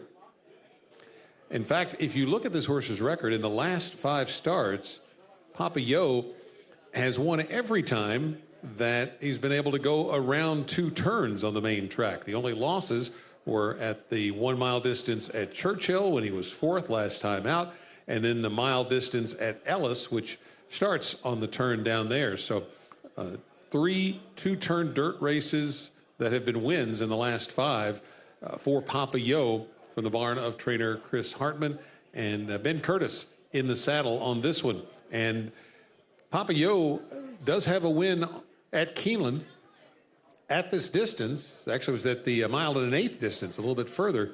That was last October against condition claimers and won by 5 that day. Papa Yo currently has floated up just a bit as the public has had trouble settling on the favorite here.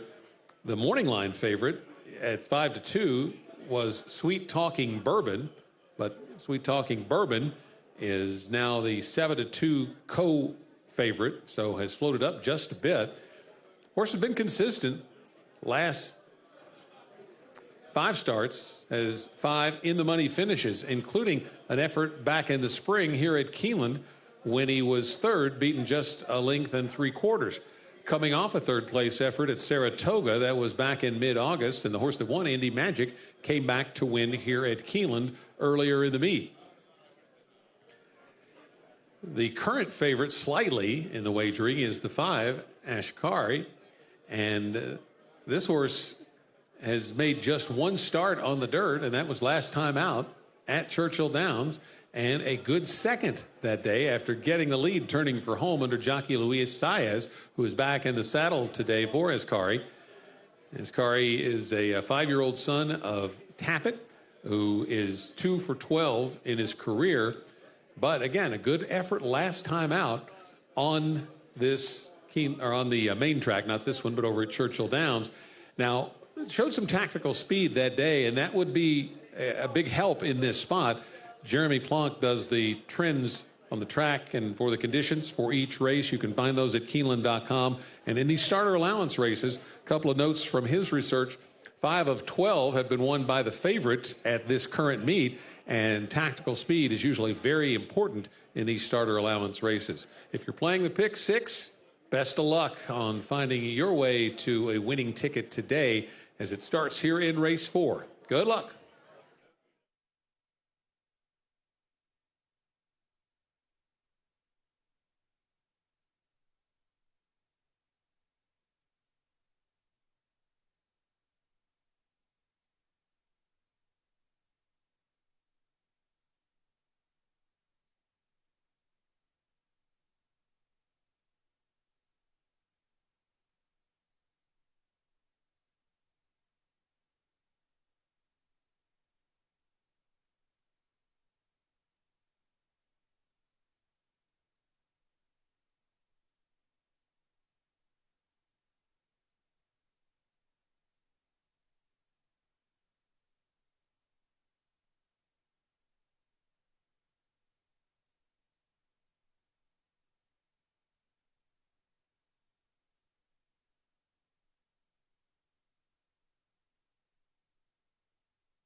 Horses are entering the track for Keeneland's fourth race.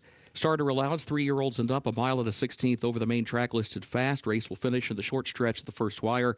Double and pick 3 wagering start of the pick 6, $88,000 carryover. Main track is fast, turf firm, the rail at 20 feet on the turf course. Post time in 9 minutes.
If you were watching today at Keeneland this morning, which you can see at Keeneland.com certainly every day, and Gabby Gaudet had a great angle, a great stat on this race. The trainer is Chris Davis. The jockey is Luis Saez. And when they partner up, they're hitting at a 47% rate this year with an ROI of just over $7. Now, you're not going to get a whole lot over $7 here, but at 4-1, that is equal to what the morning line price was for Ascari. 1 for 9 this year, 2 for 12 lifetime. But last time was the first time on the main track and was a good second that day with Saez in the saddle. So Ascari will see if that partnership between Davis and Saez continues to pay dividends for the bettors. We'll take a look at the 8 weaponized for trainer Riley Mott and jockey John Velasquez. This horse is 5-1 off a 15-1 morning line. In blinkers, as has been the case for all 3 of the starts for this gelding by Gunrunner. A win last time in maiden claiming company over at Churchill. Prevailed by just ahead, but the runner-up was about a length and a half ahead of third. So a nice win for Weaponized. And now going up to face winners for the first time. And really looks good out there on the track today. The favorite is Sweet Talking Bourbon, who was the choice on the morning line. A little bit above that at 3-1. He was listed at 5-2 for trainer Cherie DeVoe. Consistency's been the key for this one. A race in which he finished third here at Keeland back in the spring. That's one of 5 consecutive top 3 finishes for this son of Twirling Candy, a 4-year-old gelding. Jose Ortiz in the saddle on this one. So as you can tell by the wagering, it is a well-matched group, and you have to make a decision how deep you want to go to start the first leg of your Pick 6 ticket. With the carryover, the pool is now exceeded $265,000 with a little time left. Get your Pick 6 plays in, and good luck.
Horses have reached the starting gate for Keeneland's fourth race.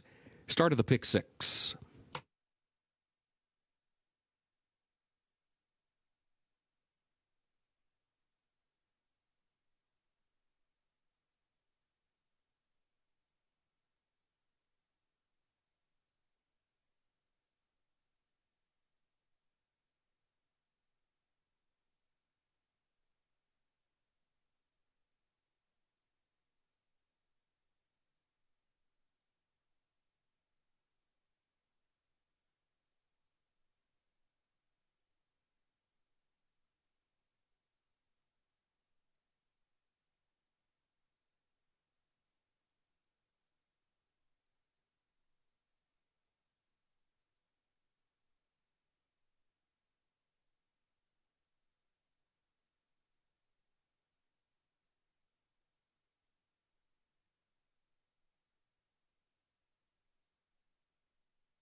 Moving into line, fourth race.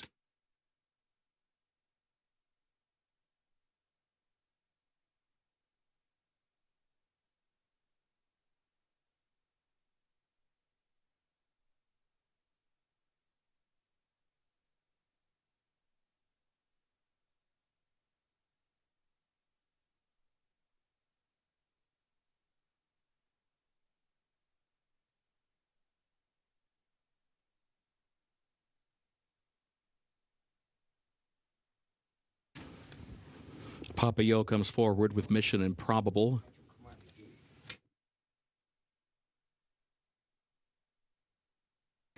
Utopian and Weaponized move into line.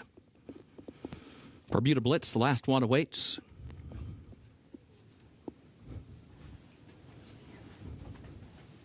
Comes forward. Goes in, first wire at the post. And they're off. There goes Utopian. There goes Google Joke from the inside, and Bermuda Blitz from the far outside. It is Google Joke who's got the lead. Bermuda Blitz will go in second position. Utopian is third. A lane off the rail as they head to the first turn. Now squeezes down a little closer in as they move around the turn. Google Joke is the early leader. Google Joke leads it. Bermuda Blitz will go second on the outside. Then Utopian is in third position. Ascari on the outside is fourth as they swing around the first turn. Weaponized will move three wide around the first turn from the center of the pack up into fifth. Papillot is back toward the inside in sixth. Mission Improbable seventh. Remy's Moon is eighth, and Sweet Talking Bourbon last of the nine. 24.05 seconds the time for the opening quarter. Google Joke has the lead by 3/4 of a length up the back stretch. Bermuda Blitz goes second, a length and a half. Then Utopian to the inside, third a neck. Ascari fourth up on the outside. Weaponized travels in the center of the track in fifth.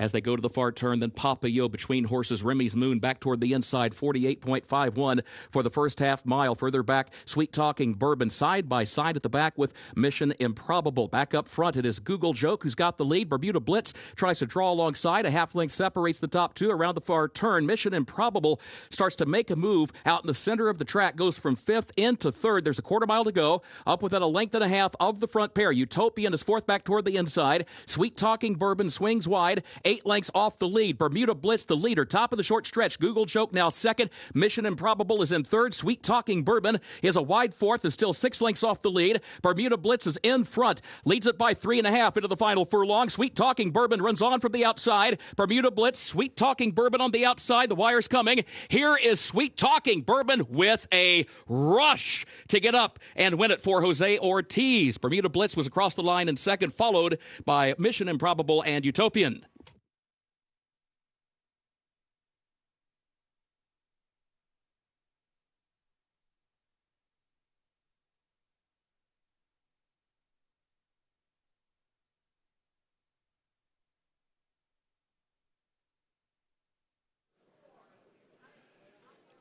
Not a winning move you see at a mile and a 16th very often here at Keeneland. Last down the backside for Sweet Talking Bourbon, but he kicked in going around the final turn, swinging into the stretch under Jose Ortiz, and gets up to prevail over Bermuda Blitz, who looked to be home free for a moment. Sweet Talking Bourbon was just off the lead last time out at a mile at Saratoga, but comes from well out of it today. We mentioned the good run over the Keeneland track back in April, so clearly Sweet Talking Bourbon likes this track. Nice effort by Bermuda Blitz, well clear of third, and could not hold off Sweet Talking Bourbon, who picks up win number 2 of his career in the start of the pick 6 here at Keeneland, going off at odds of 5-2. Good luck moving forward.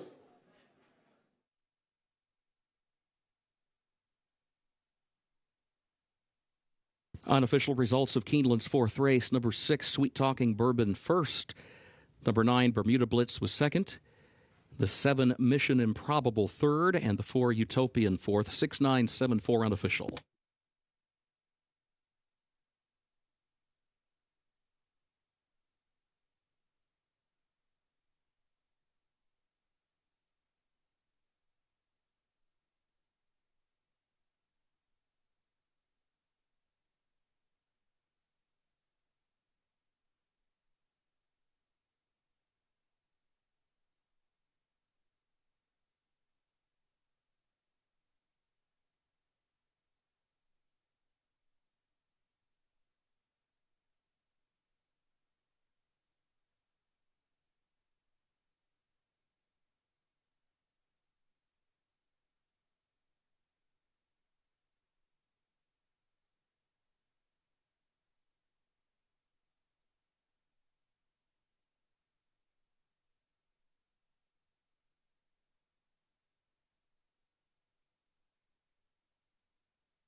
Moving into the winner's circle for Keeneland's 4th race, number 6, Sweet Talking Bourbon, owned by David and Gordo, LBD Stable LLC, Paul Winandy, and James Gibson.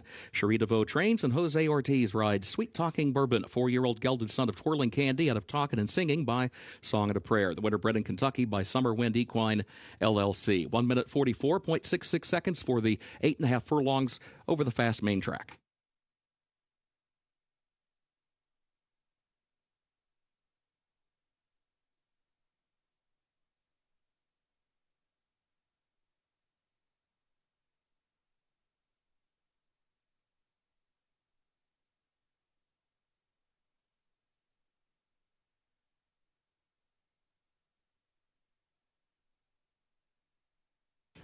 Fourth race results official, 6-9-7-4, the official results.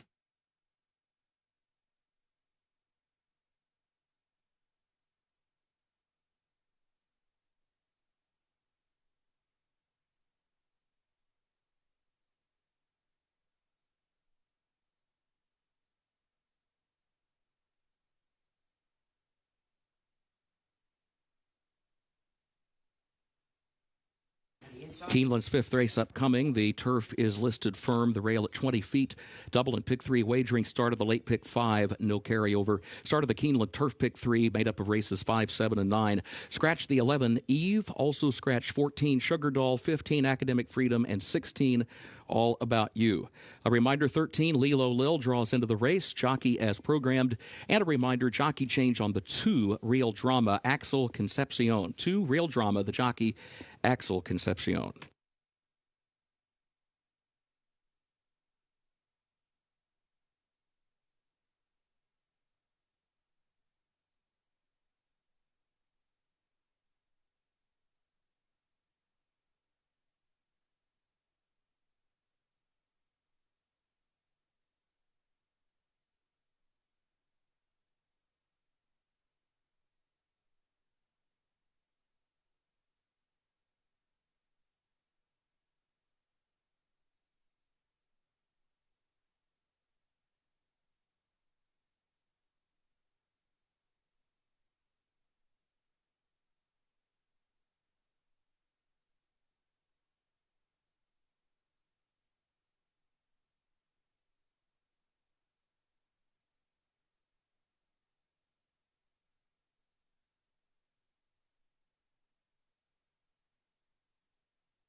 Race number 5 now 17 minutes away from post time. Starts the late pick 5, starts the $3 Keeneland Turf Pick 3. Races 5, 7, and 9 make up the $3 Keeneland Turf Pick 3. And we begin these sequences. And this next event is a maiden special weight event for 2-year-old fillies. They'll be going a mile on the turf course, and some serious quality in this race, as we always come to expect when we deal with 2-year-old races, whether it's the spring or the fall here at Keeneland Racecourse. And right now we're taking a look at Amber Glen, the Irish-bred filly for Stone Street Stables. They purchased this filly in Europe for over $430,000.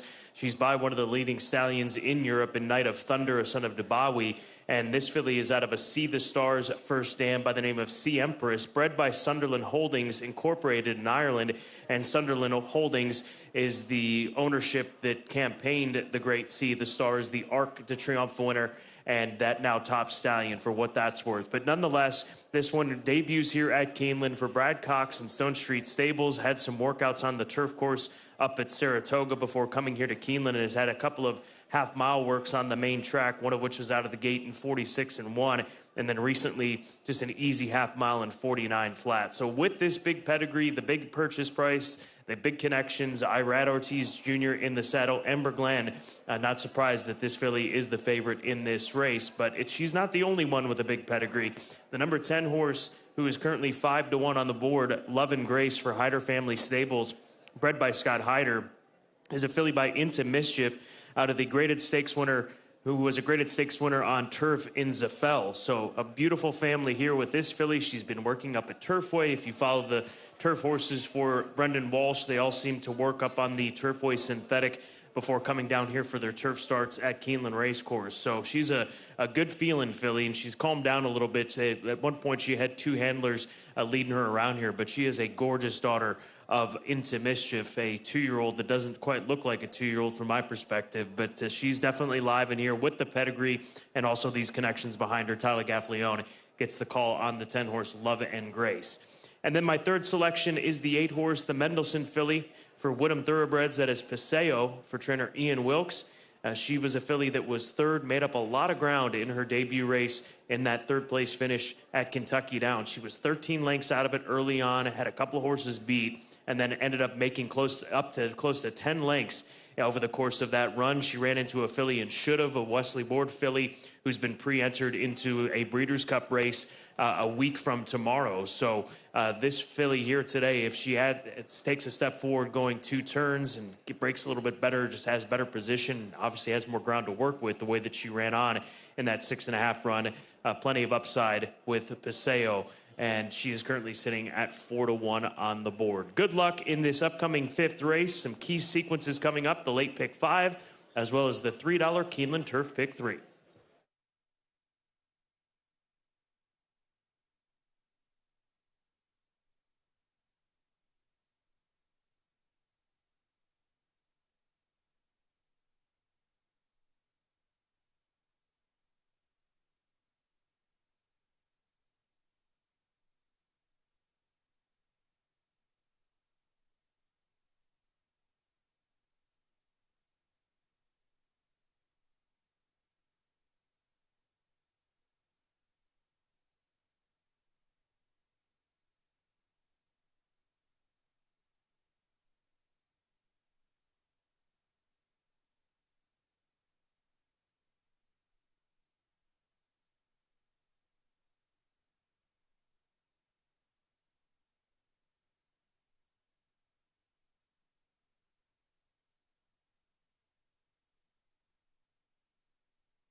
The horses are entering the track for Keeneland's fifth race, the Mockmer Hall.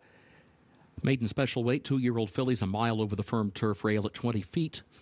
Scratch the 11 Eve. Also scratch the 14 Sugar Doll, the 15 Academic Freedom, and the 16 All About You. 13 draws in. Lilo Lil, number 13, draws into the race. Jockey as programmed.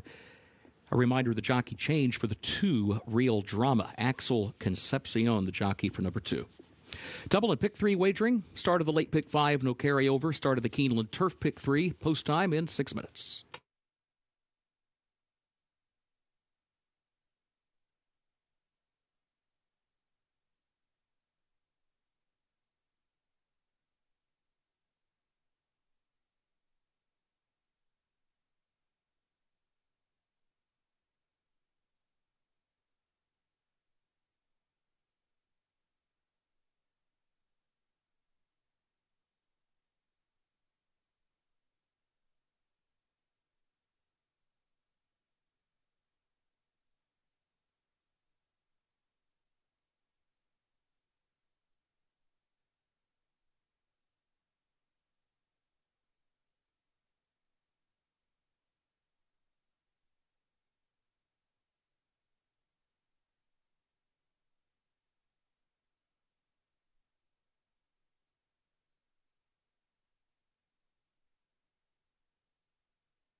Here's another look at the favorite, Amber Glen for Stone Street Stables, the daughter of Knight of Thunder, Irish-bred filly. Part of the Clocker Report this morning on Today at Keeneland with her local workouts here on the main track. As I mentioned before, she had been working on the turf several times up at Saratoga during the summer months and on through the end of September. So Amber Glen working well. Pretty filly out of the Brad Cox barn. I am just taken back by the 10-horse Love and Grace. There are some stunning fillies in here, but I love the looks of this Into Mischief filly out of that graded stakes winner on the turf course in Zafel. And Brendan Walsh looking to close the gap, that small gap on trainer Steve Asmussen in the trainer standings, as Steve has pulled just one ahead of Brendan Walsh. And Love and Grace could certainly get him back into that tie, but she's 5-1 on the board right now, more than about double the price that of the number 9 horse when it comes to the win wagering. The 13 Lilo Lil does draw into this race. We saw her a month and a half ago or so at Kentucky Downs on September 6th, and she ran a kind of an even race, going 6.5 furlongs in a quick race. See, all those sprint races and even the mile races at Kentucky Downs tend to have very quick paces, at least with the fractions that are printed in the past performances. But daughter of Caravaggio draws outside. We'll see what the approach will be from this outside post position. Definitely live on the board, drawing in off the also eligible. She's 7-1 currently. Race number 5, less than 4 minutes to post. Starts our late pick 5, starts the $3 Keeneland Turf pick 3. Good luck.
Horses have reached the starting gate for Keeneland's 5th race, the Mockmer Hall.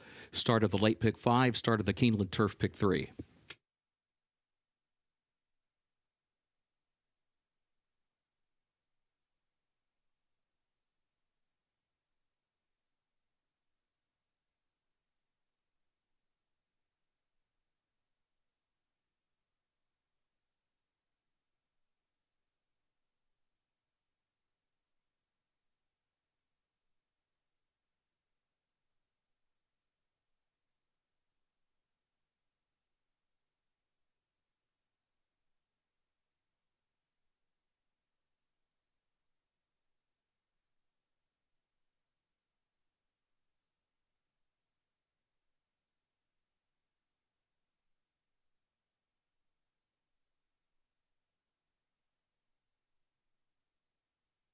Please note the blinkers have been removed from the 2 Real Drama just prior to the gate load.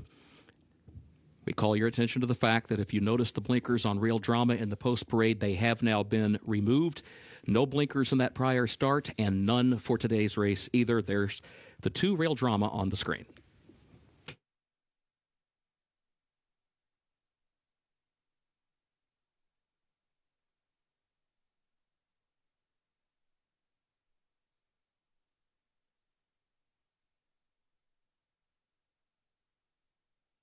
Moving into line, race 5.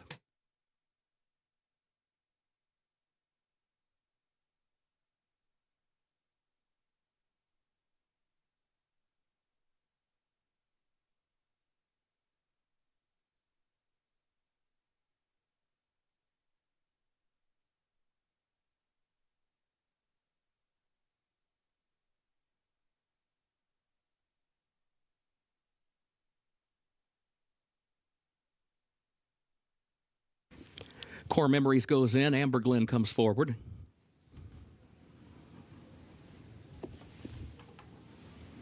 River Waveney and also Love and Grace. Combustible Mass. Love Nick's Heart. Lilo Lil, the last one, draws in from the also eligible list. Goes in at the post.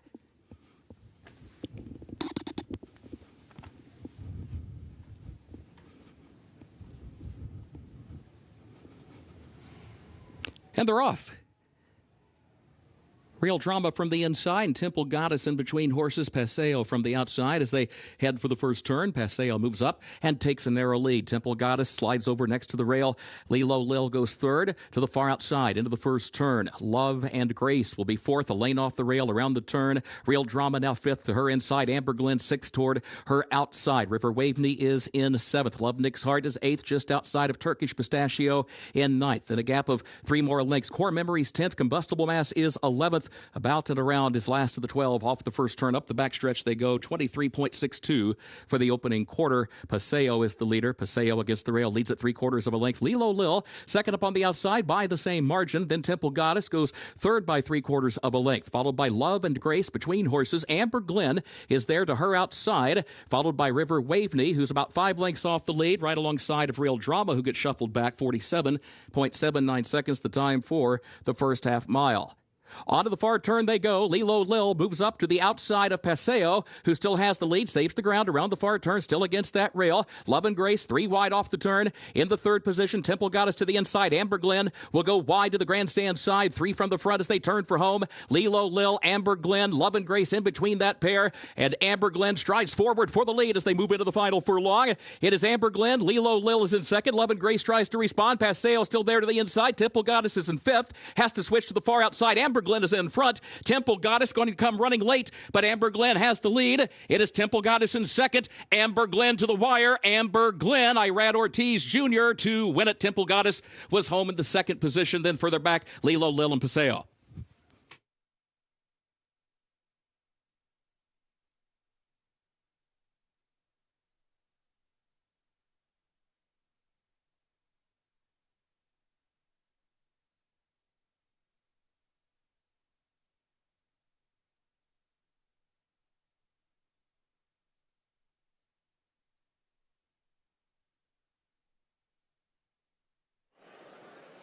Amber Glenn gets it done on debut for Stone Street Stables and trainer Brad Cox under Irad Ortiz Jr. She's going to strike the front here in the next stride or two, and in fact, she's already there, and just steady progress over the course of the length of this stretch to wear down those fillies down to her inside. She always had a great position early on.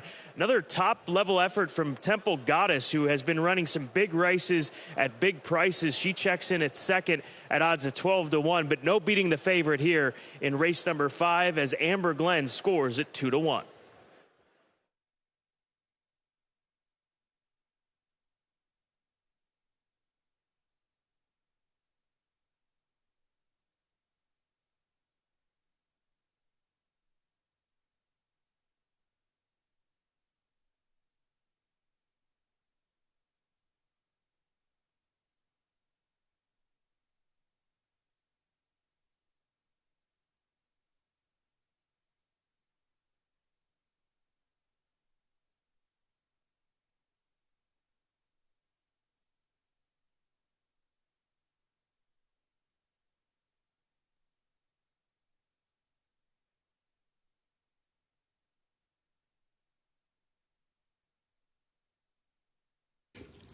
Unofficial results of Keeneland's 5th race. Number 9, Amber Glenn first.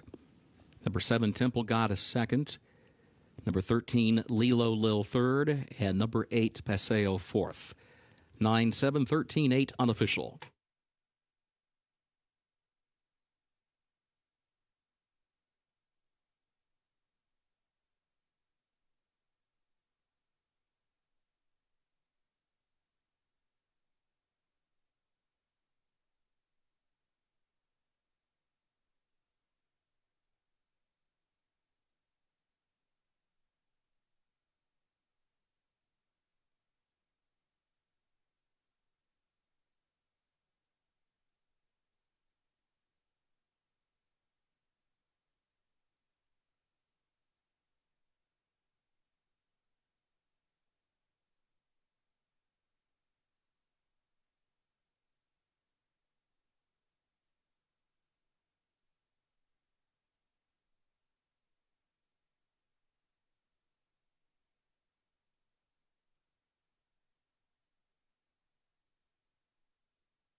Race 5, results official.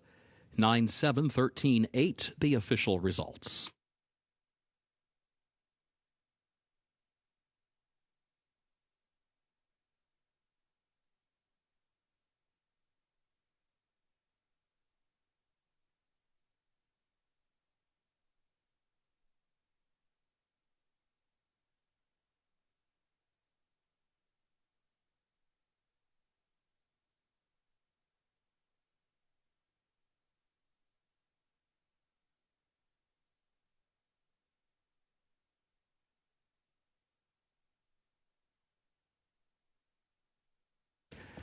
In the winner's circle for Keeneland's 5th race, the Mockmer Hall official winner number 9, Amber Glenn, owned by the Stone Street Stables LLC of Barbara Banke, trained by Brad Cox and the jockey Irad Ortiz Jr.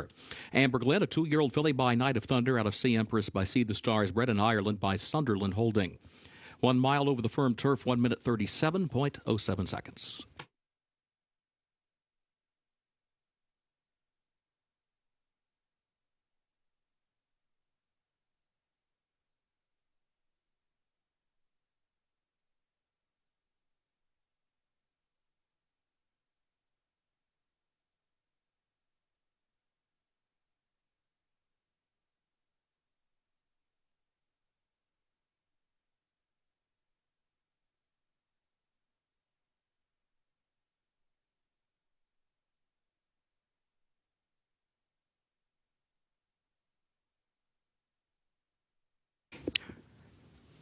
Trophy presentation for the Mockmer Hall to the connections of Amber Glenn.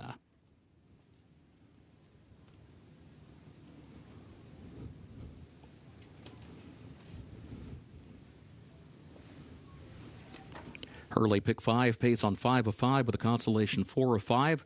Race 6 is on the way, back to the main track, which is listed fast. 6th race will finish in the short stretch of the first wire. Double and pick 3 wagering start of the late pick 4. A reminder, the 11 Hamlet is a first-time reported gelding.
Just 17 minutes now away from race number 6. This race does start the late pick 4. Doubles and pick 3s continue to roll over the course of the remaining races here this afternoon at Keeneland Racecourse. And it's a very difficult maiden 50 to get things going in the late pick 4. We've got some very high-profile connections and barns, horses dropping in class, a lot of variables to consider when handicapping and considering the way that you're going to attack either this pick 4 or any of the wagers here in race number 6. The number 2 horse is my top selection. That is Wizard of Yester for trainer Joe Sharp. This is a gelding by Practical Joke that Joe Sharp and these connections, Relentless Pursuit Racing, claimed for $50,000 at Churchill back on the 14th of September, just over a month ago.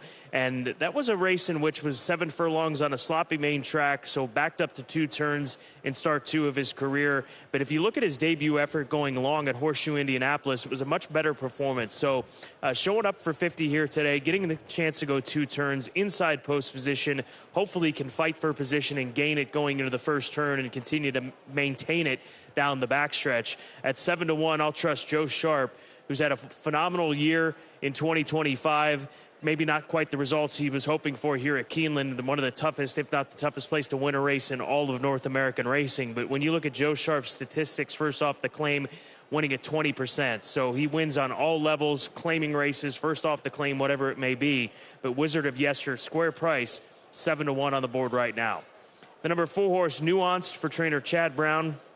A gelding that was purchased for $340,000 back a couple of years ago in 2023 at the September sale. Had one run. He really wasn't bet all that much in a field of 12. He went off at 13-1. This was in a Churchill Downs sprint race in Maiden Special Weight Company. Just made very little impact on that race, but it was a quickly run race. He could not keep up, and he just faded thereafter. But taking the drop in for 50, they add blinkers. They change out to 1 1/16 as far as the distance is concerned. So Nuanced, you've got to expect that he's got a better performance line ahead of him here in this upcoming 6th race with all the changes being made. And then finally, the number 8 horse, Trouble Ahead, for Anamia, a gelding by Into Mischief. Blinkers go on here this afternoon.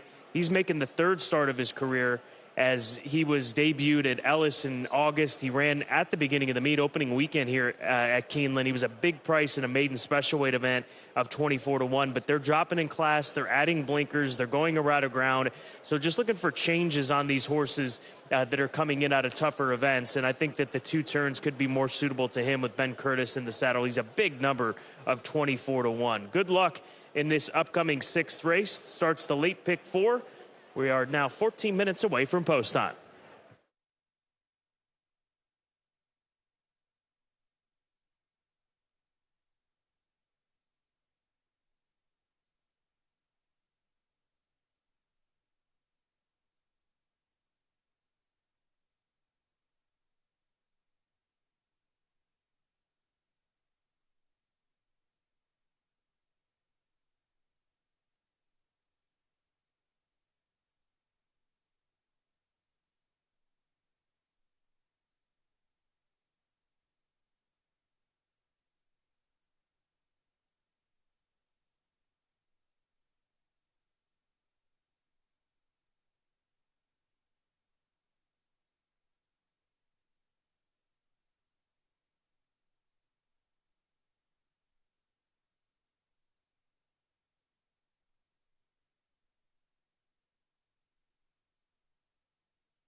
Horses are entering the track for Keeneland 6th race maiden claiming event. 3-year-olds and up for a price of $50,000. A mile and a 16th over the fast main track. Race will finish in the short stretch at the first wire. Double and pick 3 wagering start of the late pick 4. A reminder, the 11 Hamlet is a first-time reported gelding. Post time is 6 minutes.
Now just 4 minutes away from race number 6 to start the late pick 4. The 3 is now the favorite at odds of 9-5 on the board. A couple horses in here, in fact, 3 of them we'll see here competing in race number 6, and then heading off to the Keeneland Horses of Racing Age sale. Nuanced for Klarovich Stable, that complexity gelding out of the Chad Brown barn, currently 6-1.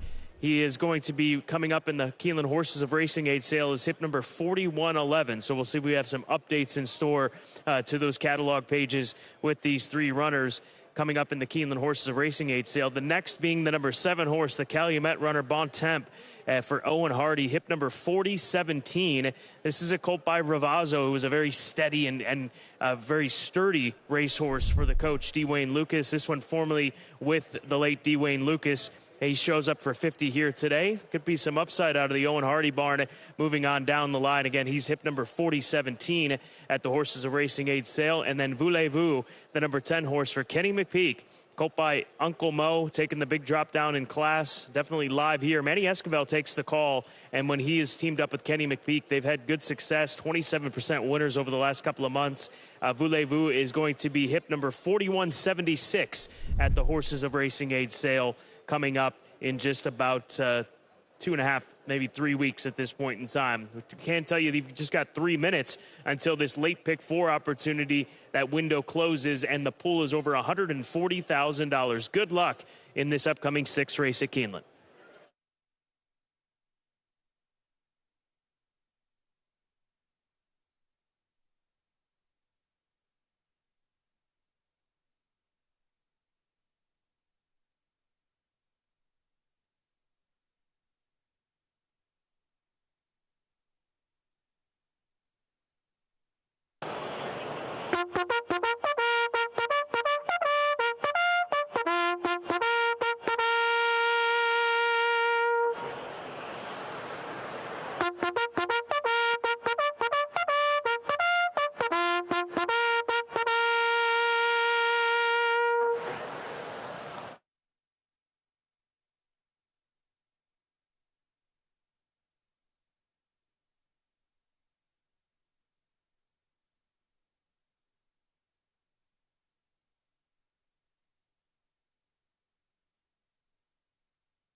Horses have reached the starting gate for Keeneland's 6th race, start of the late pick 4.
Moving into line 6th race.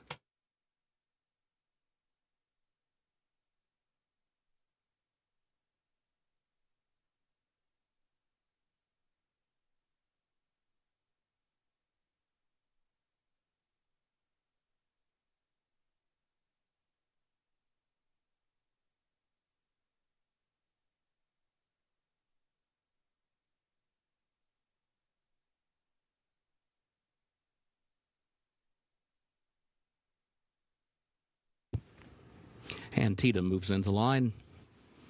Now Trouble Ahead, Nuanced.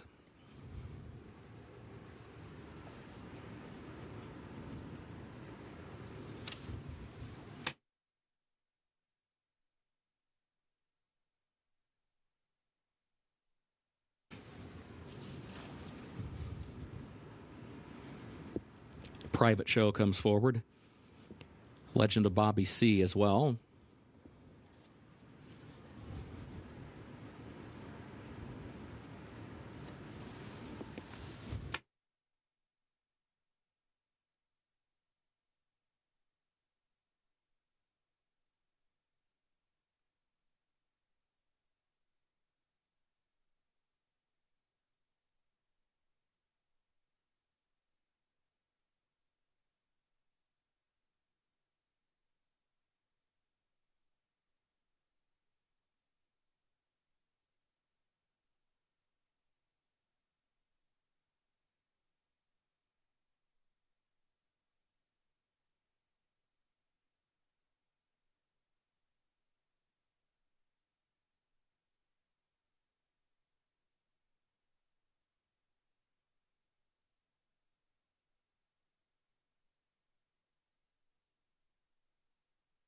Your attention, please. Late scratch, scratch number 2, Wizard of Yester. Keeneland 6th race, late scratch, scratch the 2, Wizard of Yester. Windows remain open.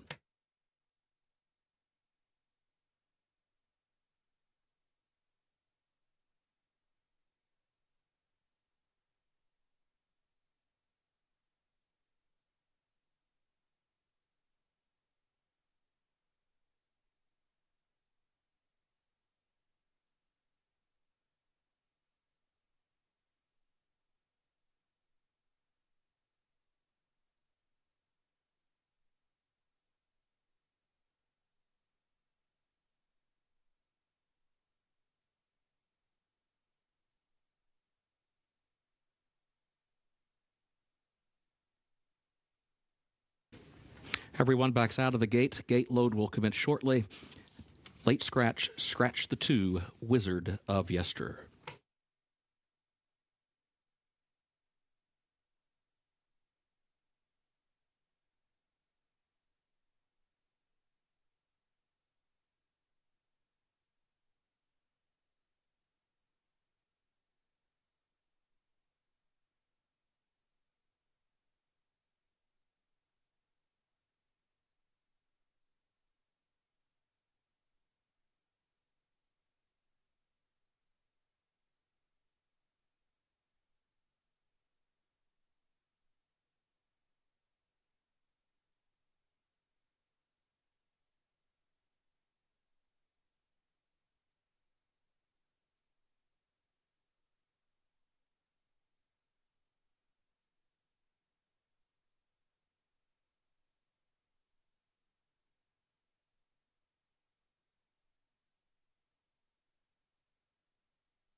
Moving back into line, race 6.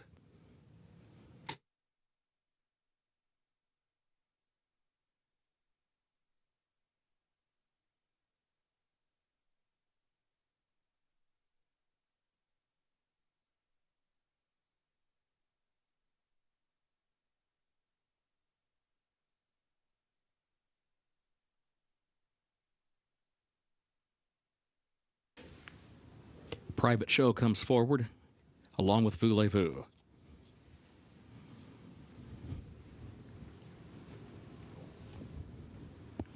Charisma walks up. Hamlet will be the last one.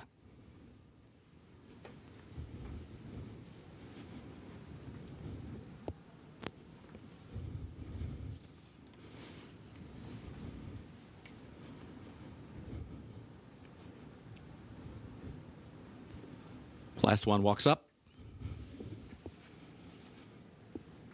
Goes in, first wire at the post, and they are off. There goes Nuanced. Nuanced is out for the early lead. Sinister 6 is there to the inside. Trouble Ahead moves up on the far outside. Then Antietam, who's in fourth as they head to the first turn. Trouble Ahead keeps moving up to challenge Nuanced for the lead. Nuanced to the inside. Trouble Ahead to the outside. Sinister 6 is third, right behind leader Nuanced around the first turn. Antietam between horses is in fourth. Hamlet, a wide fifth around the turn. Private Show back toward the inside is in sixth position. Voulez-Vous goes seventh. Bonton is eighth, and a break of 6 more lengths back to Charisma, who moves up 1 spot into ninth onto the backstretch and is followed by Legend of Bobby C, whose last 23.31 seconds the time for the opening quarter. Nuanced is the leader. Plenty of company, though. Here's Sinister 6 moving up to the inside. Antietam to the far outside, and Trouble Ahead is there, 3 lanes off the rail. But Nuance moves back out of that crowd and has the lead by a length and a half. Antietam goes second to the outside, Sinister 6th, and Trouble Ahead, who backs away into the fourth spot, 3 lengths off the lead. Then a gap of 5 more lengths to Voulez-Vous, who is running about 7 to 8 lengths from the leader. 46.89 was the time for the first half mile. Nuance is the leader. Sinister 6 goes second. Antietam is third, now 5 lengths off the lead as they round the far turn. And Nuanced will come to the quarter pole with a widening margin. It's out to 5, it's out to 6 lengths, back to Sinister 6, then a gap of 3 more lengths, top of the short stretch to Antietam. Voulez-Vous, who is fourth, angles wide, 10 lengths off the lead, though. It is Nuanced, into the stretch, comes toward the final furlong, the lead out to 8 lengths now, back to Sinister 6 in the second position, then Voulez-Vous moves up third, challenging for second. Antietam is now fourth, but it's Nuanced with a 16th to go. Nuanced with a 9-length margin. The battle is on for second as Voulez-Vous moves on by for the second spot. No catching. Nuanced, who wins it for Tyler Gaffalione. Voulez-Vous was up for second, then Sinister 6 third, and Antietam was fourth.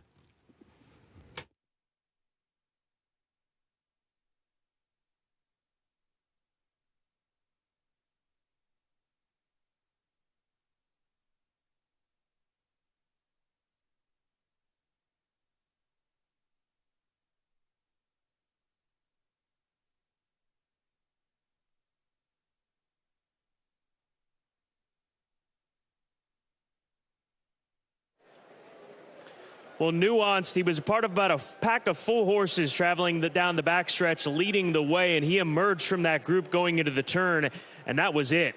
Look at the advantage that he carved out at the top of the stretch, and he just keeps on getting better down the lane. An easy victory for this runner for trainer Chad Brown, scoring at odds of 5-1. That is Nuanced. And look for him coming up at the Keeneland Horses of Racing Age sale as hip number 4111.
Unofficial results of Keeneland's 6th race. Number 4, Nuanced, finished first. Number 10, Voulez-Vous, second. Number 1, Sinister, 6th, third. Number 3, Antietam, fourth. 4-10-1-3, unofficial.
In the winner's circle for Keeneland's 6th race, number 4, Nuanced, owned by the Klarovich Stables Incorporated of Seth Klarman, trained by Chad Brown, the jockey Tyler Gaffalione. Nuanced, a 3-year-old gelded son of Complexity, out of Haven by Take Charge Indy, bred by Larman and Christina Cowles. The Keeneland September graduate gets the mile at a 16th in 1 minute 43.54 seconds. Race 6.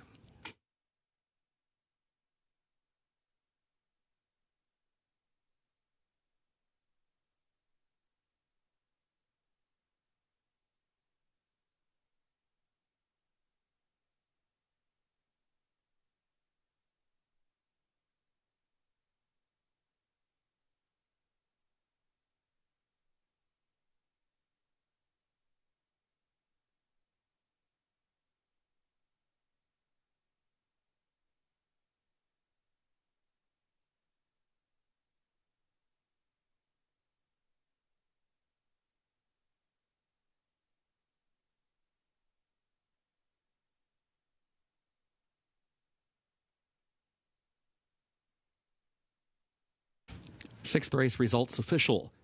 4-10-1-3, the official results.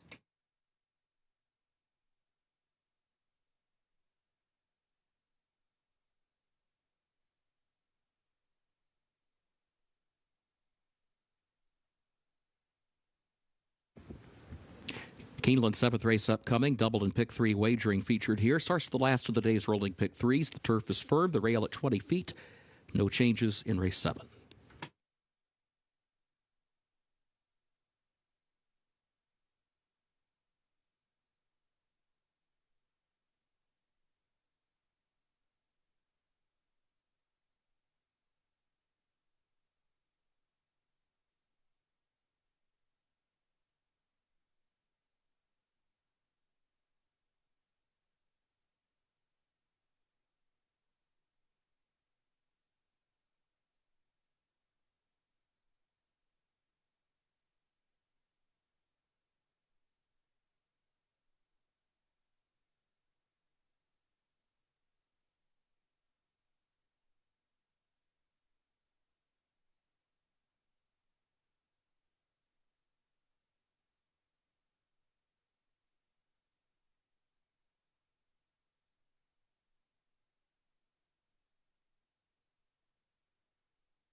Race number 7 is 17 minutes from right now as we're 17 minutes to post. This race does start the final pick 3 opportunity of the afternoon. This is our featured event for 2-year-olds, non-winners of 2 lifetime, a mile and a 16th on the firm listed turf course. And the number 9 horse is where I begin with my top selection, the number 9 Expressway for Stone Farm and trainer Bill Mott, a colt by Hardspun, who was a debut winner back in September, going 6 furlongs at the Belmont at Aqueduct meet in a snappy time in 109.3. In his first try against winners in his second start, he ran up against Grade 3 Company in the Futurity Stakes in a race that was run almost 2 full seconds faster than his debut effort, and he wasn't beaten all that far. He was only beaten 2 3/4 lengths, so he ran a very fast time as well. And today he gets the opportunity to go long for the first time, and first time going long for trainer Bill Mott, first time at a route for his runners, 20% winners, 1 in 5. So that is a good stat. If you can win 1 of 5 races as a trainer or a jockey,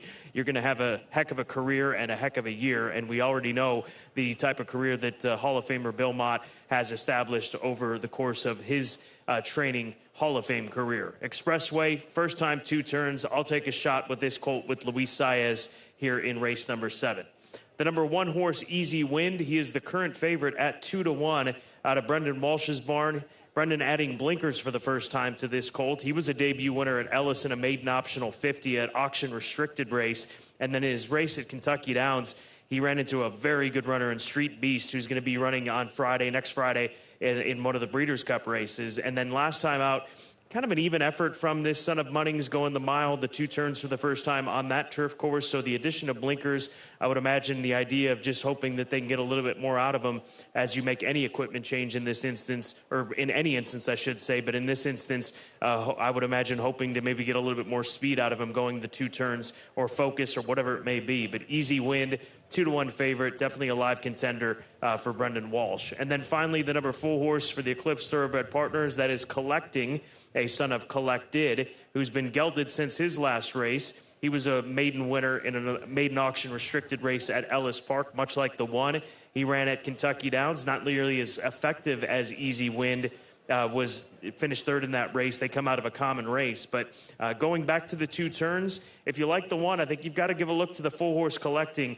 just getting back to a more conventional situation here today as far as a turf course layout. The son of Collected having already won on the turf at Ellis in a similar sort of setup that we have here at Keeneland, just not the hills and the dips and whatever, however you want to phrase it, the undulations, often used term when it comes to describing the Kentucky Downs course. So he's a big number, 35-1, and I think definitely deserves a little bit of respect here at that big of a price. Good luck in our featured event, race number 7, 14 minutes to post here at Keeneland Racecourse.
Horses are entering the track for Keeneland's 7th race, the Mount Brilliant, an allowance for 2-year-olds.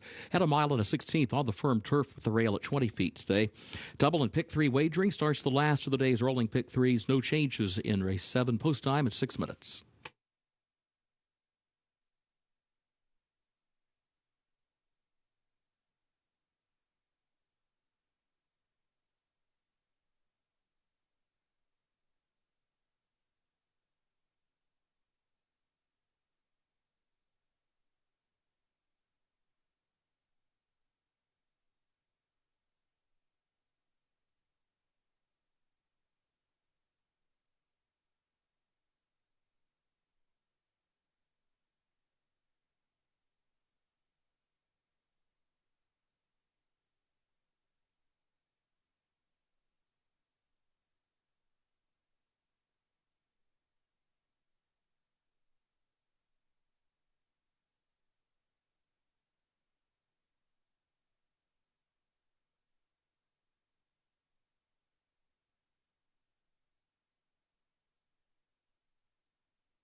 Race number 7 now 5 minutes away from post time. A Million Dreams, another runner this afternoon for trainer Kevin Rice, and a colt by My Standards, who was part of the conversation on the Clocker Report this morning on Today at Keeneland. A colt by My Standards, working well here at Keeneland. He's had a couple of local workouts since arriving from Presque Isle Downs up in Erie, Pennsylvania, and he was stakes placed in his last race at Presque Isle, going 6.5 furlongs. He broke his maiden going the mile distance on that main track. So with the added distance here today, could be a positive. And looking at his stakes performance last time out, certainly a runner at a big number who could shock some folks in this race. And another horse, too, that I'm intrigued by after having a conversation with his trainer is Naughty Nix. He's being sent out by trainer Jeff Engler, who brings this son of Nix Go up here to Kentucky from South Florida. Has been training down at Palm Meadows. He broke his maiden at Gulfstream Park on the synthetic. Jeff telling me that was a race that was washed off the turf course, and as it goes at Gulfstream Park, when races are taken off the turf, they move over to the synthetic, and he was still able to win, but he'd been working really well on the turf down at Gulfstream Park, and you can see it August 15th. He worked a half mile in 48-2. So at 14-1, he's getting a little bit of attention in this race to make you think that he's live. And based on what Jeff Engler said about him in that turf workout down in Florida, could be another one to consider at a price. Good race coming up. Race number 7, 3 minutes to post.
Horses have reached the starting gate for Keeneland's 7th race, the Mount Brilliant.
Moving into line race 7.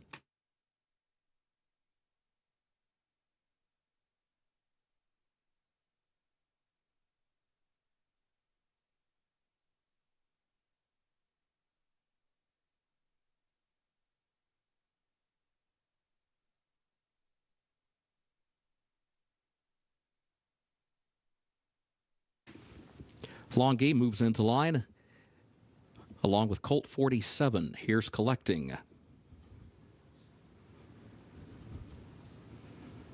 Expressway walks up. Here's Naughty Nix.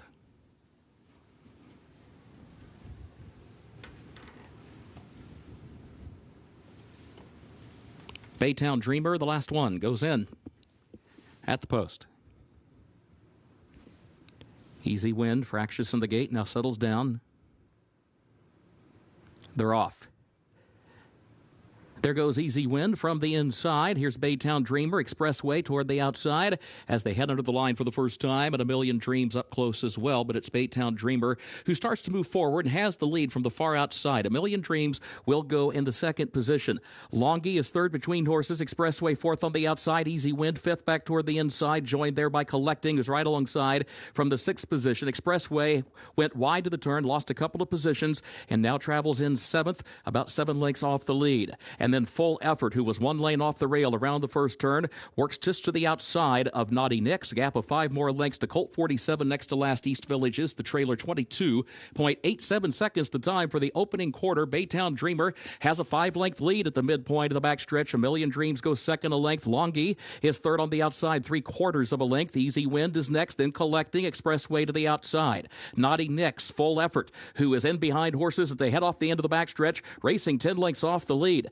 Colt 47 comes next. East Village is still last. It was 46.36 seconds, the time for the first half mile. Onto the far turn, Baytown Dreamer, 6-length lead. A Million Dreams goes second. Longy is third, just outside of Easy Wind. Expressway wide on the turn once again in the 5th position. Full Effort has to go to the center of the course, top of the stretch, picks up a couple of positions. Baytown Dreamer, the leader, went wide off the far turn. He has the lead by 5. A Million Dreams to the inside, and Full Effort switching lanes to the inside as well with Easy Wind. Here comes Full Effort with Easy Wind. Full Effort coming forward. Move from right to left, coming off the far turn, has the lead. A Million Dreams, Easy Wind come next. East Village has gone from last to 4th. It is Full Effort in front, though. Full Effort down to the line. Full Effort, Irad Ortiz Jr.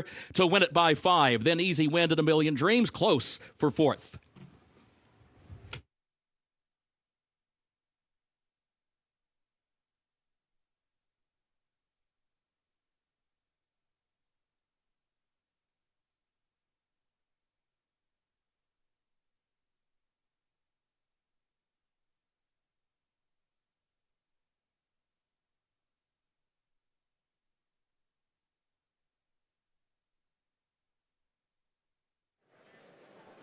Full effort making easy work of this group. As Kurt mentioned, he came wide off the turn in about the 5 or 6 path perhaps, but once he gets down to the inside and levels off, another impressive performance from this son of Liam's Map for St. Elias Stable and Starlight Racing. That is back-to-back wins for this $425,000 yearling from last year. Broke his maiden at Kentucky Downs and gets even better here today at Keeneland. Even money on the favorite. Full effort in race number 7.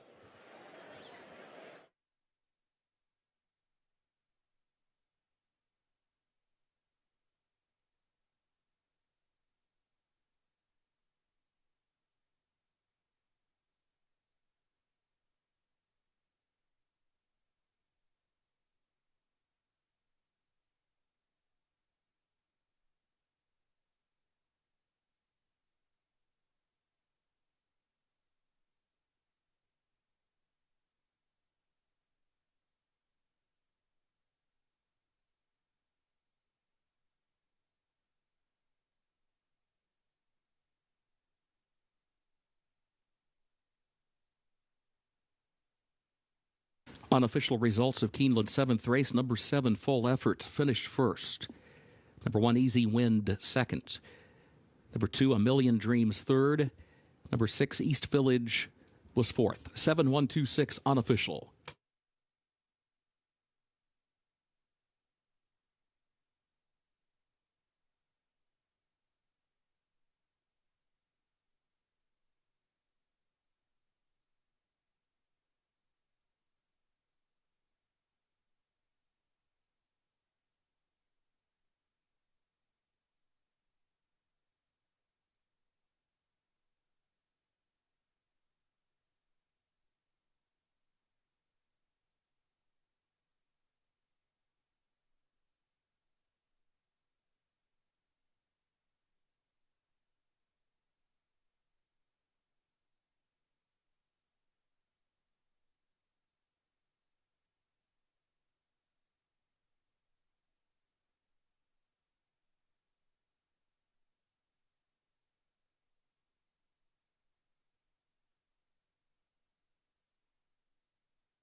Seventh race results official.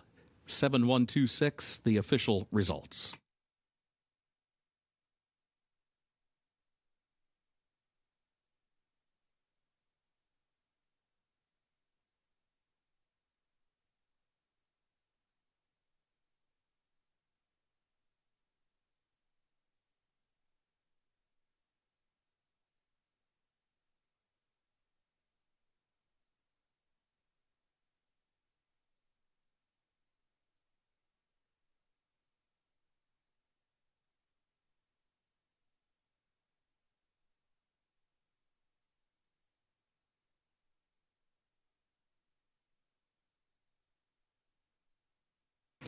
In the winner's circle for Keeneland's 7th race, the Mount Brilliant, the official winner, number 7, Full Effort, owned by the St. Elias Stable of Vincent Viola, Starlight Racing of Jack Wolf and others, trained by Brad Cox and ridden by Irad Ortiz Jr., second win of the day for that trainer-jockey combination. Full Effort, a 2-year-old son of Liam's Map, out of Call Me the Squeeze by Awesome Again, bred in Kentucky by Athens Woods, LLC. Mile and a 16th over the firm turf, 1 minute 43.09 seconds.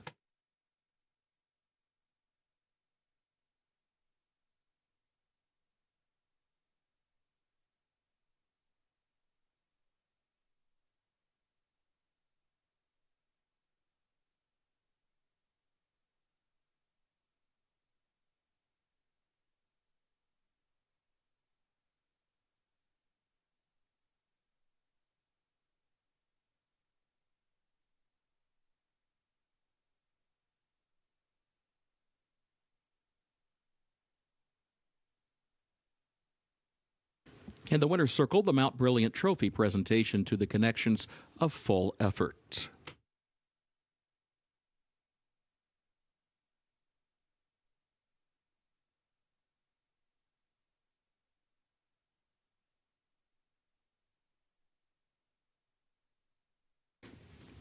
Keeneland's 8th race upcoming starts the last of the day's rolling doubles. No changes in race 8.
Race number 8 moves us back to the fast main track, sprinting 6 furlongs for this 2 other than allowance race for fillies and mares 3 and up, an optional $80,000 tag. This race does start the late daily double on our Thursday card here at Keeneland Racecourse. Tanya Showers is a run-happy filly who's in for the $80,000 tag, and she's a filly that hasn't been seen in 7 months. She's run well here in the past at Keeneland. She picked up a check a few years back, finishing 3rd. And this year, she's only run twice. She had 2 starts at the beginning of the year, and that was just an extension of the end of her 2024 campaign between Churchill Downs and Oaklawn Park. And she's been a steady, consistent filly. And when you look at the runners that she has faced off against, she has faced off against some very, very good fillies. Most recently, 7 months back, she was beaten by Taxed, that top-level runner for Randy Morris, who won the Black-Eyed Susan during her 3-year-old campaign. This filly was 5th in the Bugler Overnight Stakes at Oaklawn behind Lady Moscato, and she was 3rd back at the end of December behind Hall and Ice, who's really picked up momentum from races like that to earn herself a spot in the Breeders' Cup Filly and Mare Sprint after winning the Princess Rooney Stakes. So I'm playing the fact that she's coming out of some of the deepest competition that any of these runners have come into this race out of. So Tanya Showers, ready to roll off the 7-month layoff, I would imagine, here today, especially being in for that $80,000 tag. Sam's Treasure, the number 4, she's the odds-on favorite at 3-5. She's run 3 times this year, all of which have equaled in-the-money finishes, including a run back in the springtime here at Keeneland going 7/8 of a mile. Her races at 6 and 6.5 have yielded better results in her last 2 starts, and last time out she was second to the speedy Hilarito over at Churchill Downs. So she too exits some stiff competition and obviously makes a lot of sense in this small group of runners, I should say, of fillies and mares that make up a 6-horse field here this afternoon. And then my third choice is the mare to the outside, Irvadine, for trainer Dallas Stewart. She's picked up some checks consistently over the last couple of years. It's been a bit of time since she's picked up her last victory. You have to go back to the end of 2023, the final day of 2023. But I think that she's one that getting back onto dirt could be a positive move in this smaller field here this afternoon off of a 3-month freshening for trainer Dallas Stewart. And Luis Saez is going to get the chance to ride her. She's 9-2 on the board right now, so she's live compared to what she was as far as the price in her last couple of starts back in the summer and spring over at Churchill Downs. Good luck in the 8th race. Once again, starts the late double at Keeneland.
The horses are entering the track for Keeneland's 8th race, the Belmar allowance optional claiming race for a price of $80,000. Fillies and Bears, age 3 and up. 6 furlongs over the fast main track. No changes in race 8. This will start the last of the day's rolling doubles. Post time at 6 minutes.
Here's another look at the number 2 horse, Tanya Showers, for trainer Chris Hartman with Jose Ortiz aboard, currently sitting at 4-1 on the board, getting set here this afternoon for this good allowance race at Keeneland Racecourse. Competing here this afternoon, and we'll also see her at the Keeneland November sale as she is entered in that upcoming breeding stock sale as hip number 1022, Tanya Showers, who's made nearly $400,000, looking to add to her resume in less than 5 minutes. Good luck in our 8th race, start of the late double.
Horses have reached the starting gate for Keeneland's 8th race to Belmar.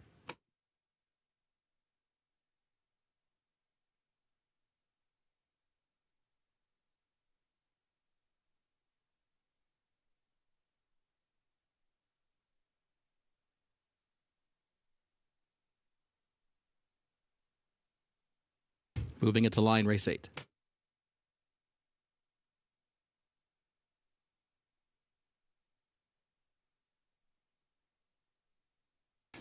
Extreme Smoke Show comes forward.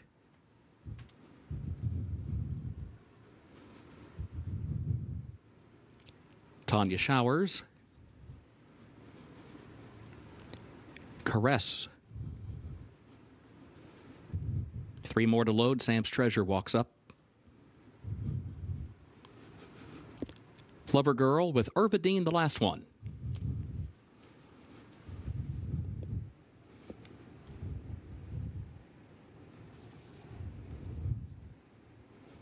Last one going in.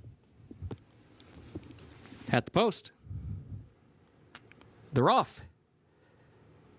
There goes Irvidine with Lover Girl. Those two both from the outside come forward in the opening strides. Caress is away running in third. Sam's Treasure, Extreme Smoke Show, and Tanya Showers will be last here early. It is Irvidine outward from the rail who's got the lead by a neck. But here comes Lover Girl inching forward down toward the inside to press the issue now. These two on even terms over to the far turn. Sam's Treasure far outside is third, a length off the front pair. Caress is fourth back toward the inside. Extreme Smoke Show, and then Tanya Showers is last. 22.83 seconds the time for the opening quarter. Lover Girl and Irvidine. Irvidine from the outside. Lover Girl inside. Sam's Treasure seeks to join them. Now moves up and in fact takes over the second position. Caress tries to get going and is still in fourth. Just over a quarter mile to go. Then a gap of 3 more lengths. Extreme Smoke Show and Tanya Showers is last off the turn. Irvidine has the lead to Sam's Treasure in second. 2.5 lengths between them. Now here comes Sam's Treasure moving forward. A more determined bid to the outside of Irvidine as they go on by the 8th pole to the final furlong. Irvidine still leads it though. Sam's Treasure trying but still second. Irvidine, Sam's Treasure. Sam's Treasure, Irvidine. These two separated a half length. Sam's Treasure a final run to the outside of Irvidine. Sam's Treasure and Irvidine down to the wire, and it is Sam's Treasure getting up on the wire to win it by a neck for the third win of the day for Irad Ortiz Jr.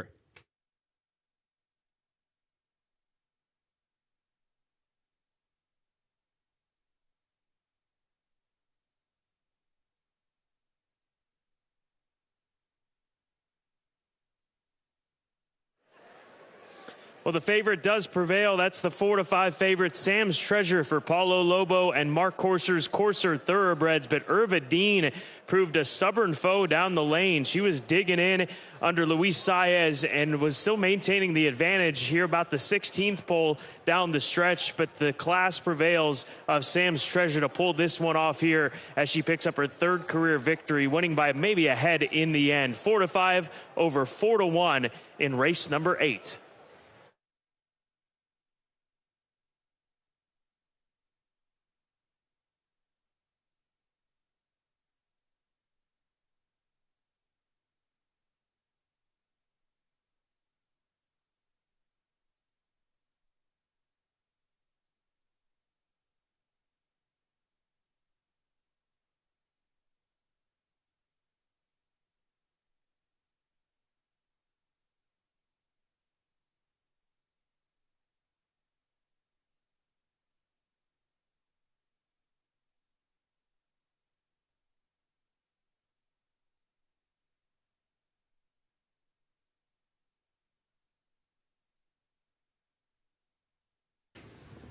Unofficial results of Keeneland's 8th race.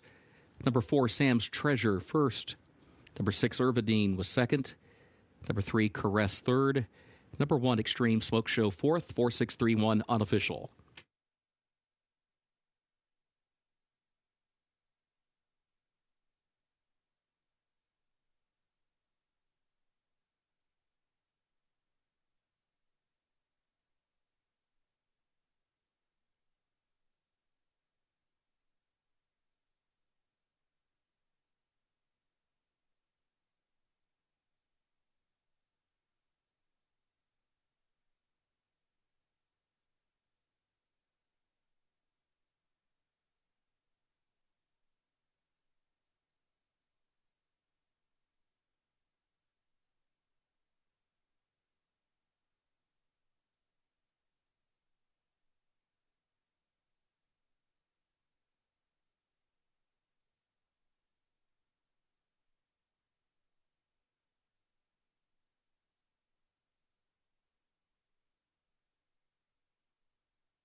In the winner's circle for Keeneland's 8th race, the Belmar, the official winner, number 4, Sam's Treasure. Owned by Courser Thoroughbreds LLC of Mark Courser, trained by Paulo Lobo. Irad Ortiz Jr. goes back-to-back on the card, 3rd win on the day. Muddings, the sire of this 4-year-old filly, Sam's Treasure, out of Malibu Treasure by Malibu Moon, bred in Kentucky by Barron Thoroughbreds LLC. 6 furlongs, 1 minute 10.71 seconds over the fast main track. Results are official 4-6-3-1.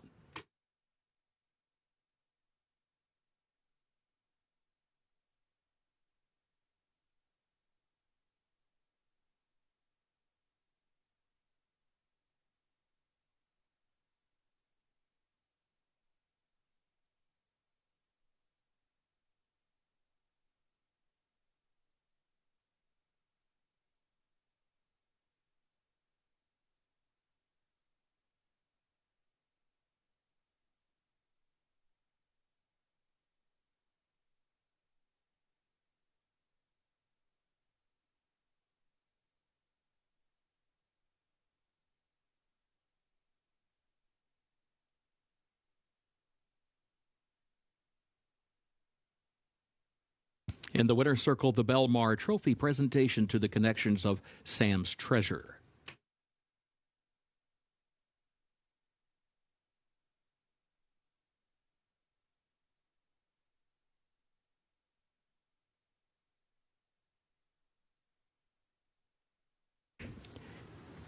Keeneland's 9th and final race upcoming. Carryover of $42,000 for the Toyota Super High 5. The turf is firm, the rail at 20 feet. Take out the also eligibles 13 through 16. They did not draw into the race.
Nice Toyota Super High 5 carryover for the nightcap, and this race number 9 is a good race coming up.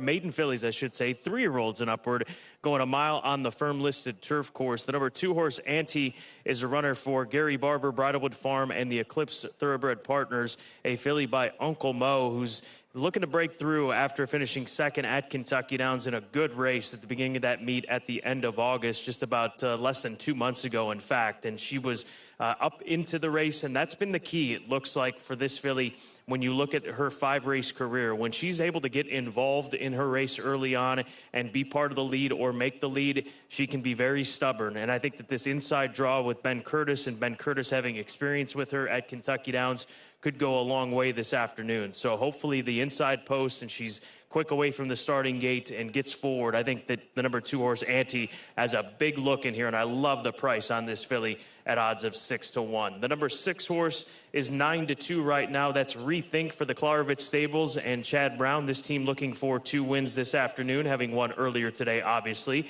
This is a Vekoma filly who has finished 4th in both of her starts, one on dirt, one on turf at Kentucky Downs, and gets the opportunity to stretch out a little bit further here this afternoon from 6.5 furlongs up to 8 furlongs. So Rethink, kind of an even running style at Kentucky Downs, but I think that kind of a race should go a long way this afternoon, going a mile on this firm-listed turf course. And then finally, the number 12 horse, 7-1 on the board, drawn furthest to the outside in this group. That is Thames for Riley Mott, a gift box filly who made up a lot of ground over the course of her debut run back in the springtime here at Keeneland. She was 20-1 that afternoon. She broke last and ended up finishing 5th. That was 6 months ago. She's had steady training primarily here at Kentucky Downs. She also is a filly that showed a lot of ability in that debut race to be able to make up that many positions, that many lengths on her group, and she just didn't have a clean start at all. The outside post position may be a better scenario because she was drawn down to the inside, and I know it was 6 months back, and she's surely grown up from that, from her training and experiences in the mornings for trainer Riley Mott. But the outside draw may not be a bad situation for this gift box filly here today. 6-1 on the board on Thames. In our nightcap, 14 minutes from right now.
The horses are entering the track for Keeneland's 9th race, the Mill Ridge. Maiden special weight fillies and mares age 3 and up. 1 mile over the firm turf, rail at 20 feet. Take out the also eligibles 13 through 16 did not draw into the race. $42,000 carryover for the Toyota Super High 5 pool, now at $75,000 as the horses come onto the track. Post time in 6 minutes.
Race number 9 with the Toyota Super High 5 carryover in play just 5 minutes from right now. And let's take a look at a number of horses that are beginning to be coming up at either the Keeneland November sale or the Keeneland Horses of Racing Age sale in coming weeks here after the Breeders' Cup down in the Keeneland Sales Pavilion. Starting with Auntie, my top selection, 5-1. She'll be hip number 2348, trained by Michael McCarthy, coming up in the Keeneland November breeding stock sale and getting a great price. Talked to Ben Curtis about this filly. He said she's very straightforward from his ride at Kentucky Downs. He said, so I found that to be a very positive response from his lone experience with her in that most recent start back at the end of August. The next one is Rethink, the number 6 horse for the Klarovich stables. She'll be in the Keeneland Horses of Racing Age sale as hip number 4133. And this is one of those fillies that I mentioned that I like coming into this race and looking for a potential update here this afternoon. A daughter of Vacoma, one of the leading sires in just a very short span of time over the last couple of years. We'll see her at the Horses of Racing Age sale as hip number 4133. Number 9 is Pretty Tappet for trainer Steve Asmussen. She's been getting better in her most recent starts as far as finishes are concerned. A well-bred daughter of Tappet out of the Warfront First Dam in Pretty at War. She'll be hip number 1776 at the Keeneland November breeding stock sale. And then finally, the number 10 horse Lady Iva for Brett Calhoun, a filly that got into some trouble in her most recent start. She's in the November sale as well as hip number 461. And Lady Iva, The number 10 currently sitting at 6-1 on the board. Good luck in this upcoming third race, the Toyota Super High 5 pool approaching $100,000.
Horses have reached the starting gate for Keeneland's ninth and final race, the Mill Ridge.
Moving into line ninth race.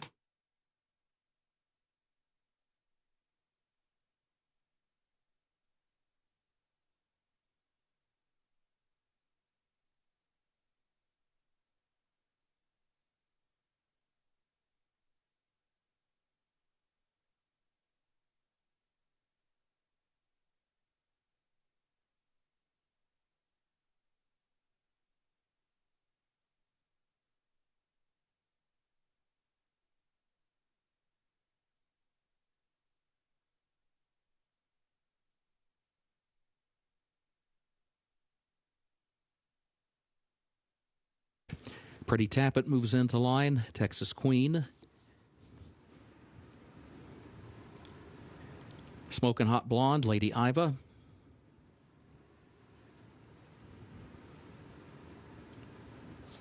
One Happy Island walks up.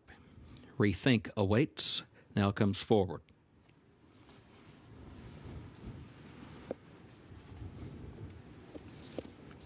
Tim's the last one. Goes in there at the post. And they're off. There goes all the fields out for the early lead. Here's Tim's moving from the outside with Lady Iva as they head into the first turn. All the fields down to the rail has the lead. Lady Iva goes second in between horses. Tim's third up on the outside. Auntie will go fourth into the first turn. Rethink is fifth between horses. 5 lengths off the early lead. One Happy Island goes wide to her outside in sixth. Theravada back toward the inside is seventh. The Palace Girl is eighth. Triumphant Spirit ninth. Onto the backstretch. Pretty Tappet travels in 10th here early on. Texas Queen. Then Smoking Hot Blonde lasted the 12:23.17 seconds, the time for the opening quarter. All the fields has the lead as they reach the midpoint of the backstretch, 3/4 of a length. Lady Iva goes second on the outside, a length and a half. Auntie is third by just a neck. Timms is fourth on the outside. Rethink, One Happy Island. Then comes Theravada. Triumphant Spirit is next as they move on to the far turn, followed by the Palace Girl, 10 lengths from the front, 47.35 seconds, the time for the first half mile. All the fields, the leader 3/4 of a length to the far turn. Lady Iva goes second. Timms alongside of Auntie, who's still there toward the inside, just over 2 lengths from the front. One Happy Island next on the outside is still 5 lengths for the lead. Rethink likewise has 5 to 6 lengths to make up, just over a quarter mile to go. Lady Iva from the outside has the lead. Auntie is trying to find some racing room. She's got Timms there on her outside. Now she changes lanes. Auntie does, still trying to find room as they move into the final furlong. Here's Timms alongside of Lady Iva. Auntie goes to the inside. A late charge. Triumphant Spirit is looking to thread the needle through traffic. Lady Iva has the lead. Triumphant Spirit, Auntie, late run from Pretty Tappet. Here is Triumphant Spirit kicking clear. Triumphant Spirit gets up for Tyler Gaffalione.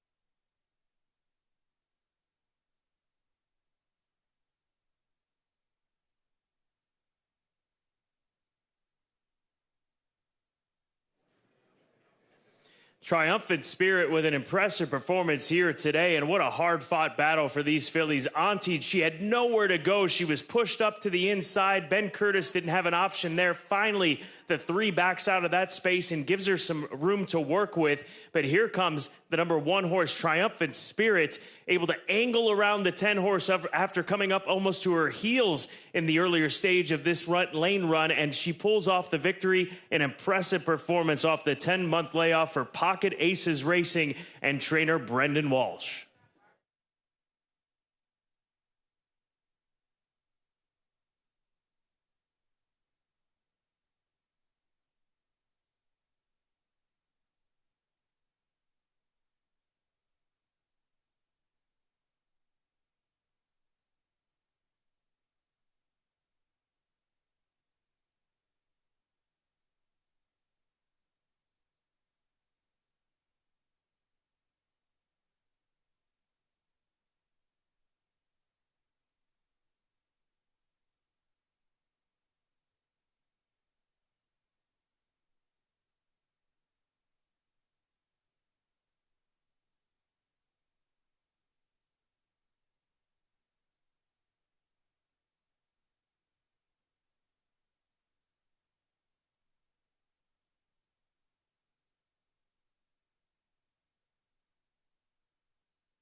Unofficial results of Keeneland's 9th race. Number 1, Triumphant Spirit, finished first. Number 10, Lady Iva, was second. The 2, Auntie, was third. Number 9, Pretty Tappet, fourth. The 12, Timms, was fifth. 1:10-2, 9:12 unofficial.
Moving into the winner's circle for Keeneland's ninth race, the Mill Ridge. Number 1, Triumphant Spirit, owned by Pocket Aces Racing, LLC. Mark Wampler and Jared Shoemaker, trained by Brendan Walsh.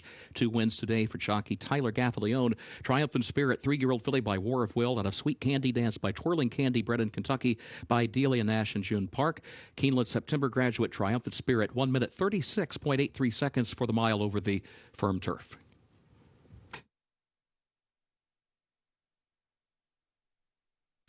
Race 9, results official. 1:10.29.12, the official results.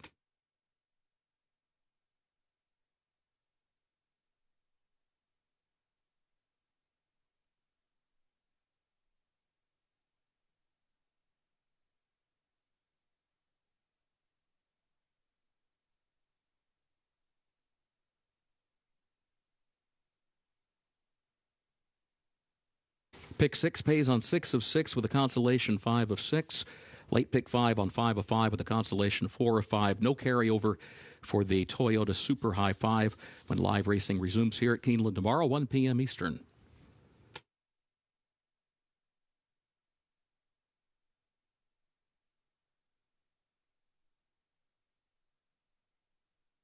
In the winner's circle, the Mill Ridge Trophy presentation to the connections of Triumphant Spirit.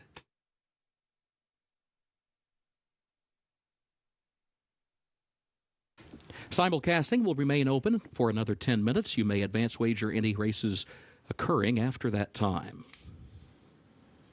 For now, on behalf of Keeneland, thank you and good evening.